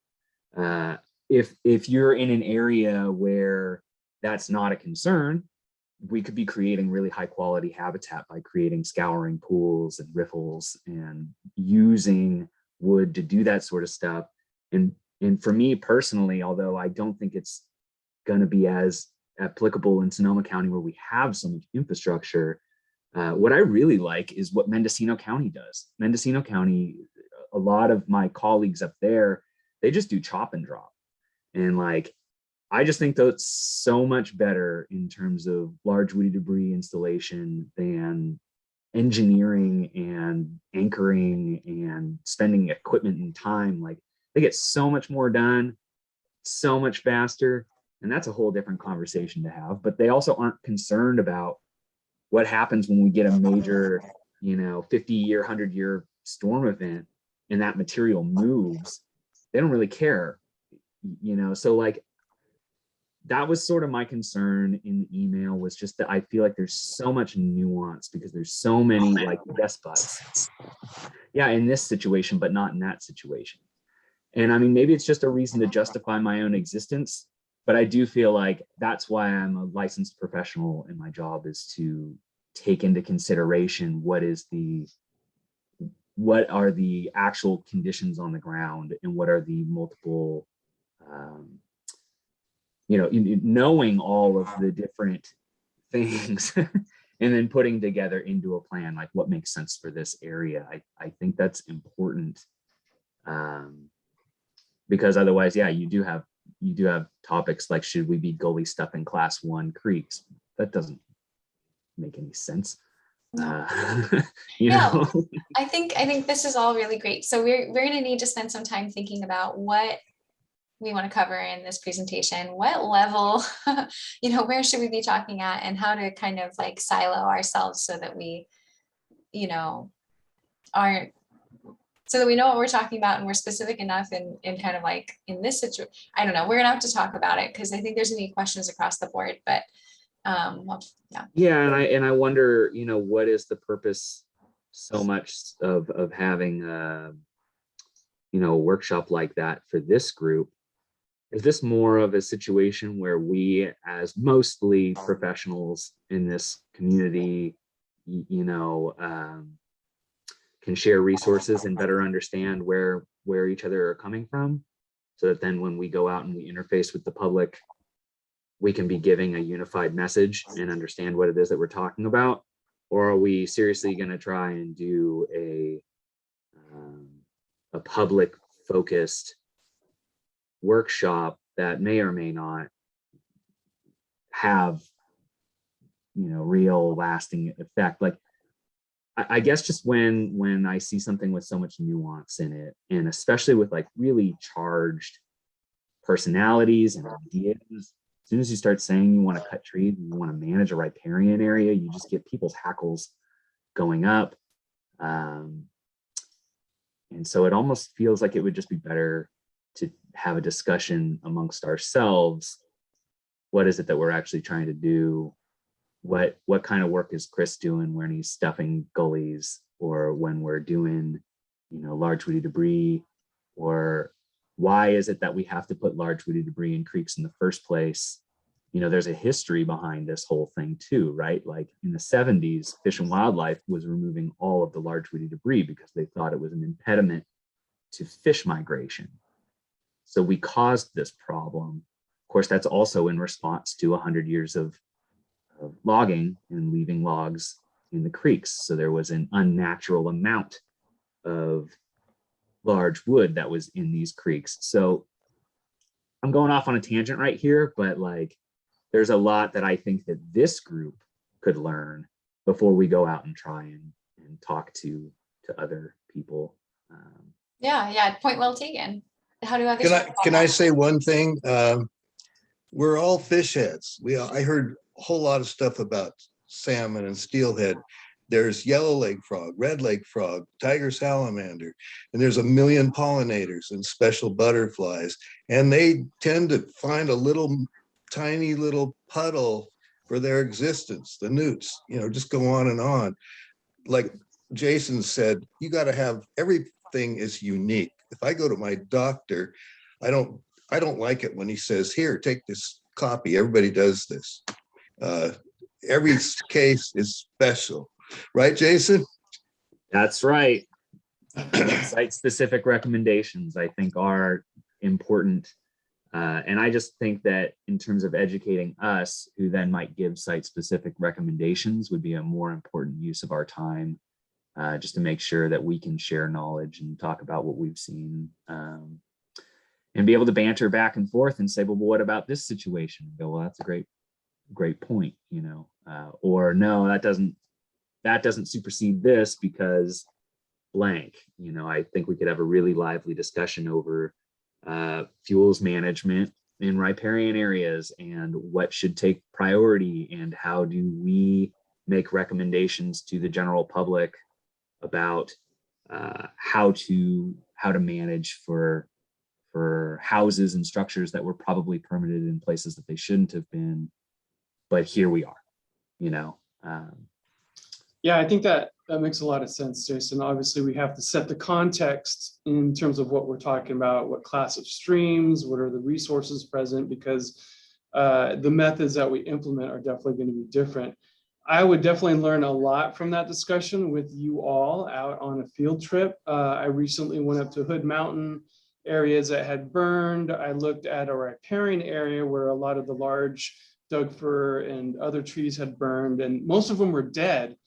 And of course, you know, we're really hesitant about going in there and treating all of them. But my thought was, what happens if we leave all the the standing dead material that's now really dry?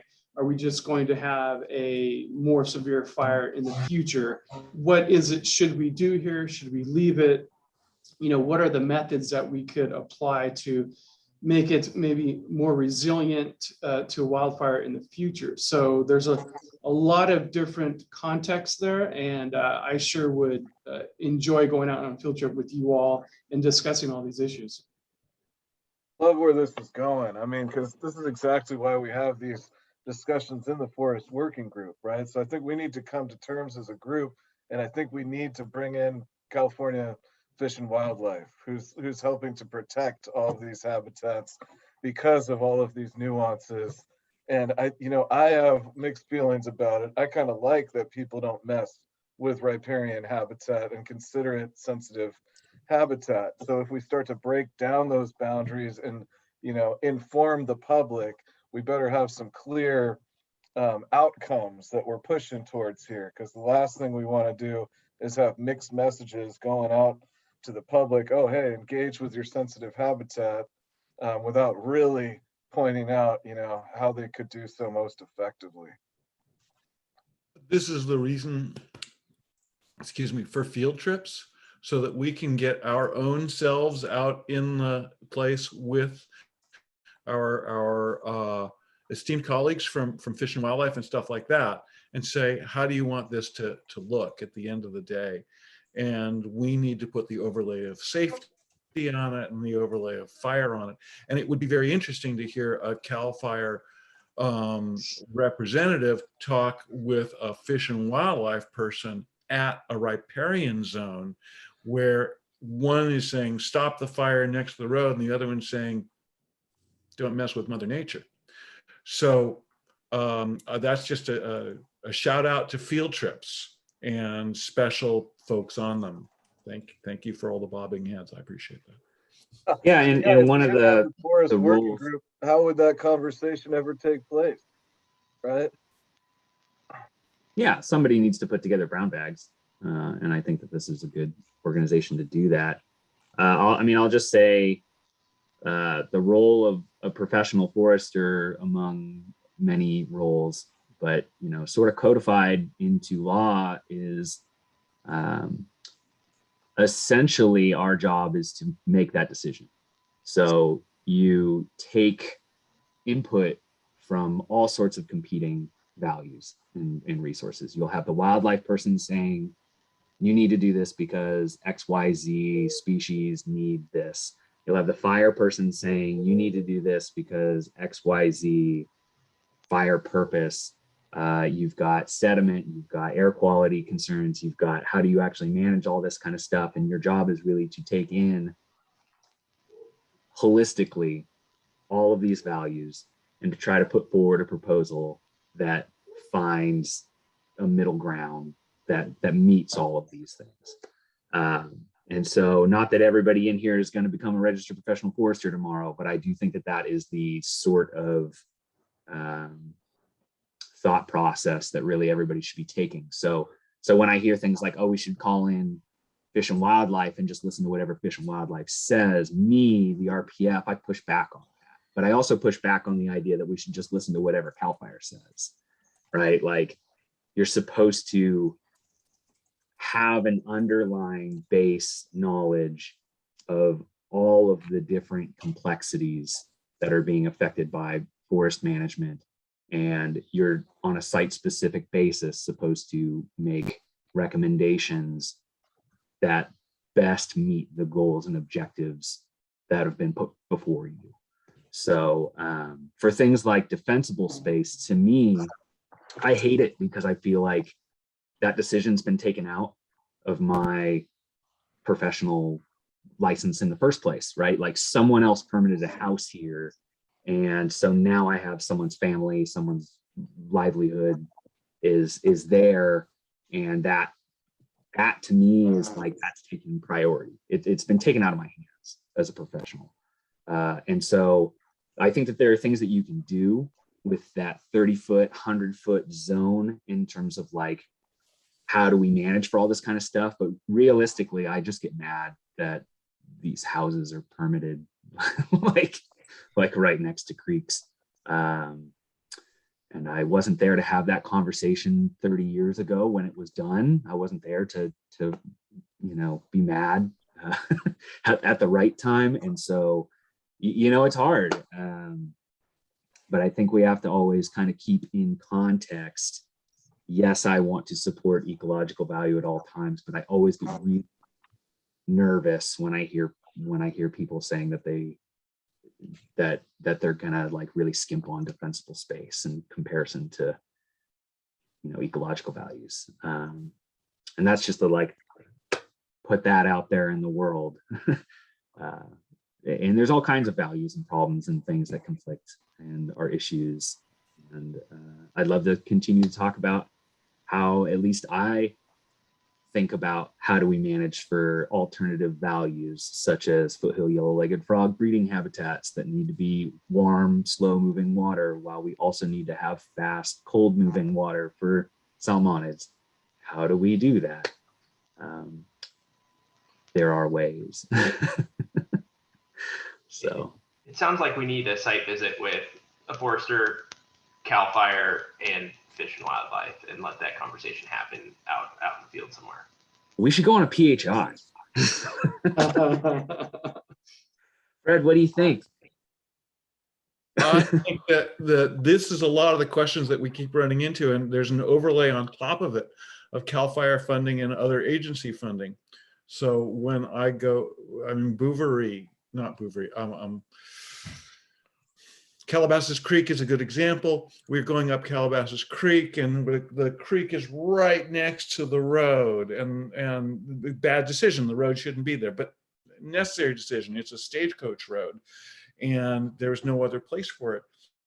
And CAL FIRE says, we're paying for this. We don't want to see a whole bunch of fuel here. And meanwhile, we're trying to identify birds' nests and staying away from yellow jackets, and have material that's too big for our contract crew to fall, much less touch, much less get near. And so it's a multi-stage, how do we get everybody happy at the end of the day? And so we have dozens of places I could take a field trip, and I think all of you do too, where you stand next to the road and you say, how do we make this work with wildlife and be sensitive? I mean, maybe it's just time of year. I have flagged off whole Junco condominiums, and then CAL FIRE says, what the hell are you doing? So, okay, that's what I've got to add right now. Awesome. That's great. Okay, so what should our next steps be?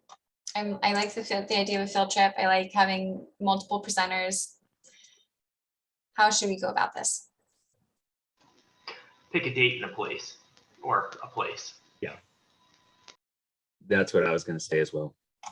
Find a place that's got either a resource concern or a recently conducted project, or best case scenario would be a place where it's not done yet, or where there's comparables. So here's either a property boundary or the edge of the project or something like that. And you could say, this is what this looked like. This is what we did here. And then you could just, you know. Speaking to a number of people at once, we can compare Calabasas, Bouverie, and Glen Oaks, which are all next door to each other.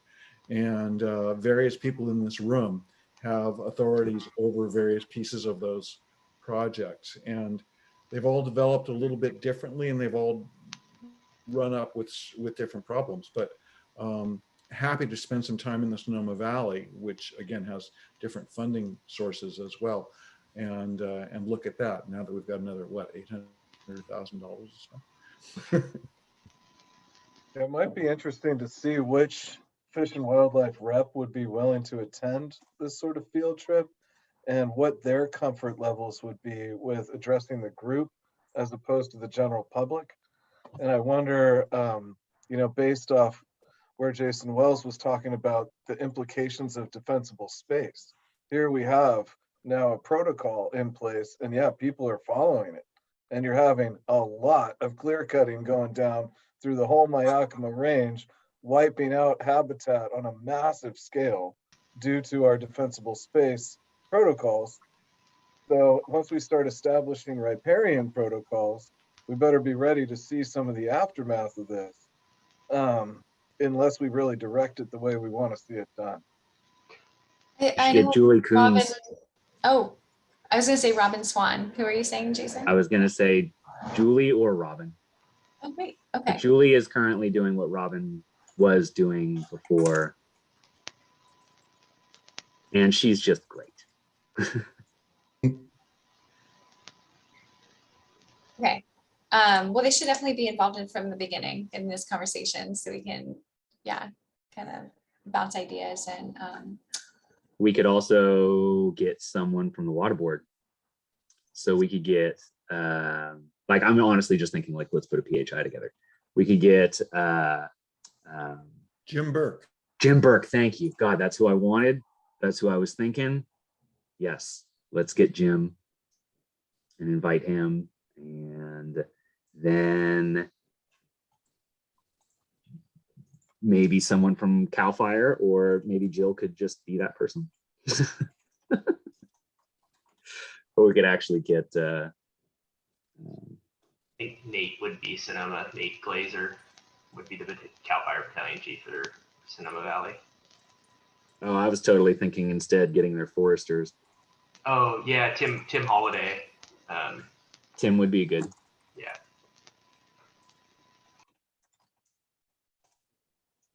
This is so amazing. It's just coming together right in real time. I love this. The trick is finding the landowner that will allow a PHI and all this to occur, because You're gonna let a lot of regulatory agencies on your property. those PHIs are a little nerve-wracking. So as long as it's not on property I manage, I'm all for it. What is a PHI? Pre-harvest inspection. Yeah, it's for timber harvest plans. So before every timber harvest plan is approved, there's a field visit with agency representatives. Scrutinizing every aspect Everything of that you THP, especially the roads, stream crossings. Yeah. Yeah. It's good to just talk about baseball. That's easy. That's like my go-to. You talk about baseball, fishing, or hunting. And like, those are the three things. And you just get people talking about other stuff. And that's how you get through a 6-hour gauntlet. Wow. Okay, great. So so Calabasas, I know, so Kim, when it was still under open spaces management, he was stoked to bring us out there. I think it's under regional parks now, so we'll need to reach out to whoever is over there. And does anyone know who that is? Oh, Brooke. Oh my gosh. I'm not in charge of it, but I can find out who is and see if we're willing to participate. I'm sure we would be. Hattie Brown's the one for regional parks, yeah? Yes. Nice. Okay, great. And then Glen Oaks. Who's our person at Glen Oaks? Glen Oaks is Sonoma Land Trust, isn't it? Okay. So maybe Shanti can help us. Right. So that would be Joe Plogger. So he's managing Glen Oaks Ranch as well as the Sonoma Valley Wildlands Collaborative. Okay, Joe, what's his last name? Plogger. I'll I email never you. knew that's how you said that. I always thought it was Plower. Yeah, he had to correct us. It has a hard G. Hard G. I will keep that in mind. Wow, I have no idea how to spell this person's name, but Plaughger. okay, thank you. And then Hard G. who's our percent Bouvry? Jennifer Potts. Yeah, that's right. Oh yeah, that's right. Okay, great. Awesome. Okay, well, I think maybe what we'll need to do is kind of like get a core group of you all who are really passionate about making this thing happen, and we'll just kind of like assign tasks of like, please, check in with Jen, Brooke will check in with Hattie and so on, and then we'll just get it rolling, get permissions, get a date, get our speakers. This is awesome. All right, so just in the last few minutes here, I'll reshare the agenda just to give you some quick updates on other outreach activities that are underway. So our SRJC, I'm hoping to get a update from Brianna about how that all is going. That's a great program. As far as I've got confirmation from Brianna that it is going to be perhaps spring semester, and that is the program's gotten through outreach or community service. Okay, great. Spring semester. And then just make a note of that. And then just looking back at some of the tours that we had in the past, we were out at Jim Dirkson's in early September, and then with Brooke on the Jenner Headlands, late September. I also wanted to list this, the tour with Michael at Pepperwood. It wasn't really a forest working group event, but I know Devin had kind of advertised it out to us. Were a few people able to make that? Yeah, Kim was out there, and I know Joe, who's on the call now, has been out here. But I would be more than happy to host that again, or host it in a presentation format, which I recently put together. So if there's any more interest or anybody that hasn't seen the fuels work that we're doing at Pepperwood, I would be more than happy to take people on a tour or do a digital presentation about it. Yeah, Devin, I don't think we have a presenter for November. So if you have a slide deck ready, I could just put you in for the time being. Oh, that'd be great. Sure, yeah. I mean, I personally prefer getting on the land, but I'm more than happy to do a presentation as well. Okay, yeah, maybe we could do both. We could do like a mini kind of one, sort of like what we did with Peter today, and then actually get out there for a real show and tell in the future. Yeah, I have slides ready to go. So it's like a 10-minute presentation, 10-15 minutes. Awesome. Okay, great. Thank you. And then I'm in touch with folks about a Calabasas tour, although that might be changing into the riparian presentation we just talked about. So Adriana, let's dialogue. I want to make sure to get signed up on one of these for the PUC Forest. Okay, great. Yes, I have a note in my notes that we'll be doing that. Thank you, Peter. Do you have like a time of, like you said, you wanted to be moist and nice out there? Are you thinking a winter trip would be good? Yeah, I think so. Maybe in the December to March timeframe. Okay. All right, that would be great. December through March. Okay. I am in talks with Brendan O'Neill and Fred. I would really love if you wanted to kind of like be the point person for the Salt Point tour. That would be great, just because I'm really low on time with everything going on and not a lot of funding. Does that mean don't worry about it, or what does that mean? That means send the stuff over to me, and let's keep working on your funding and Brendan. Awesome. Okay, great. Yeah, because I think it would be really cool to look at Salt Point and look at the kind of like pest and disease things happening out there, what the implications are for the coast. I don't think it has to be a very complex thing. We could just go out, walk, talk, get a couple speakers. We were talking about like maybe, you know, some UC specialists on forest health like Yana, or even our local people, Steve and Mike. So there's that. And then also talking with Fred and Ellie about biochar. Seems like there's a lot of opportunity for a cool event at, you know, a number of different locations to look at biochar and biomass. And then lastly, the Kashaya forest lands.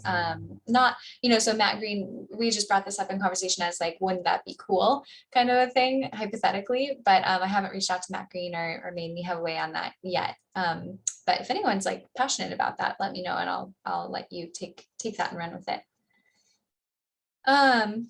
Great, and that's kind of it. I've been talking with Robert about the tree ordinance. Hopefully we'll get something on the calendar for that before long, because I know everyone's really interested in that topic. And I think that is a wrap. So thank you, everyone. I really appreciate all the work that we got done today. That was awesome. And I'm excited for our upcoming events with all of you. And with that, I'll just say goodbye. Have a great rest of your week, good month. See you next time. Bye, everybody. See you guys. Thank you, everyone. Thank Cheers. you. Take care. Thank you, everybody. Really appreciate it.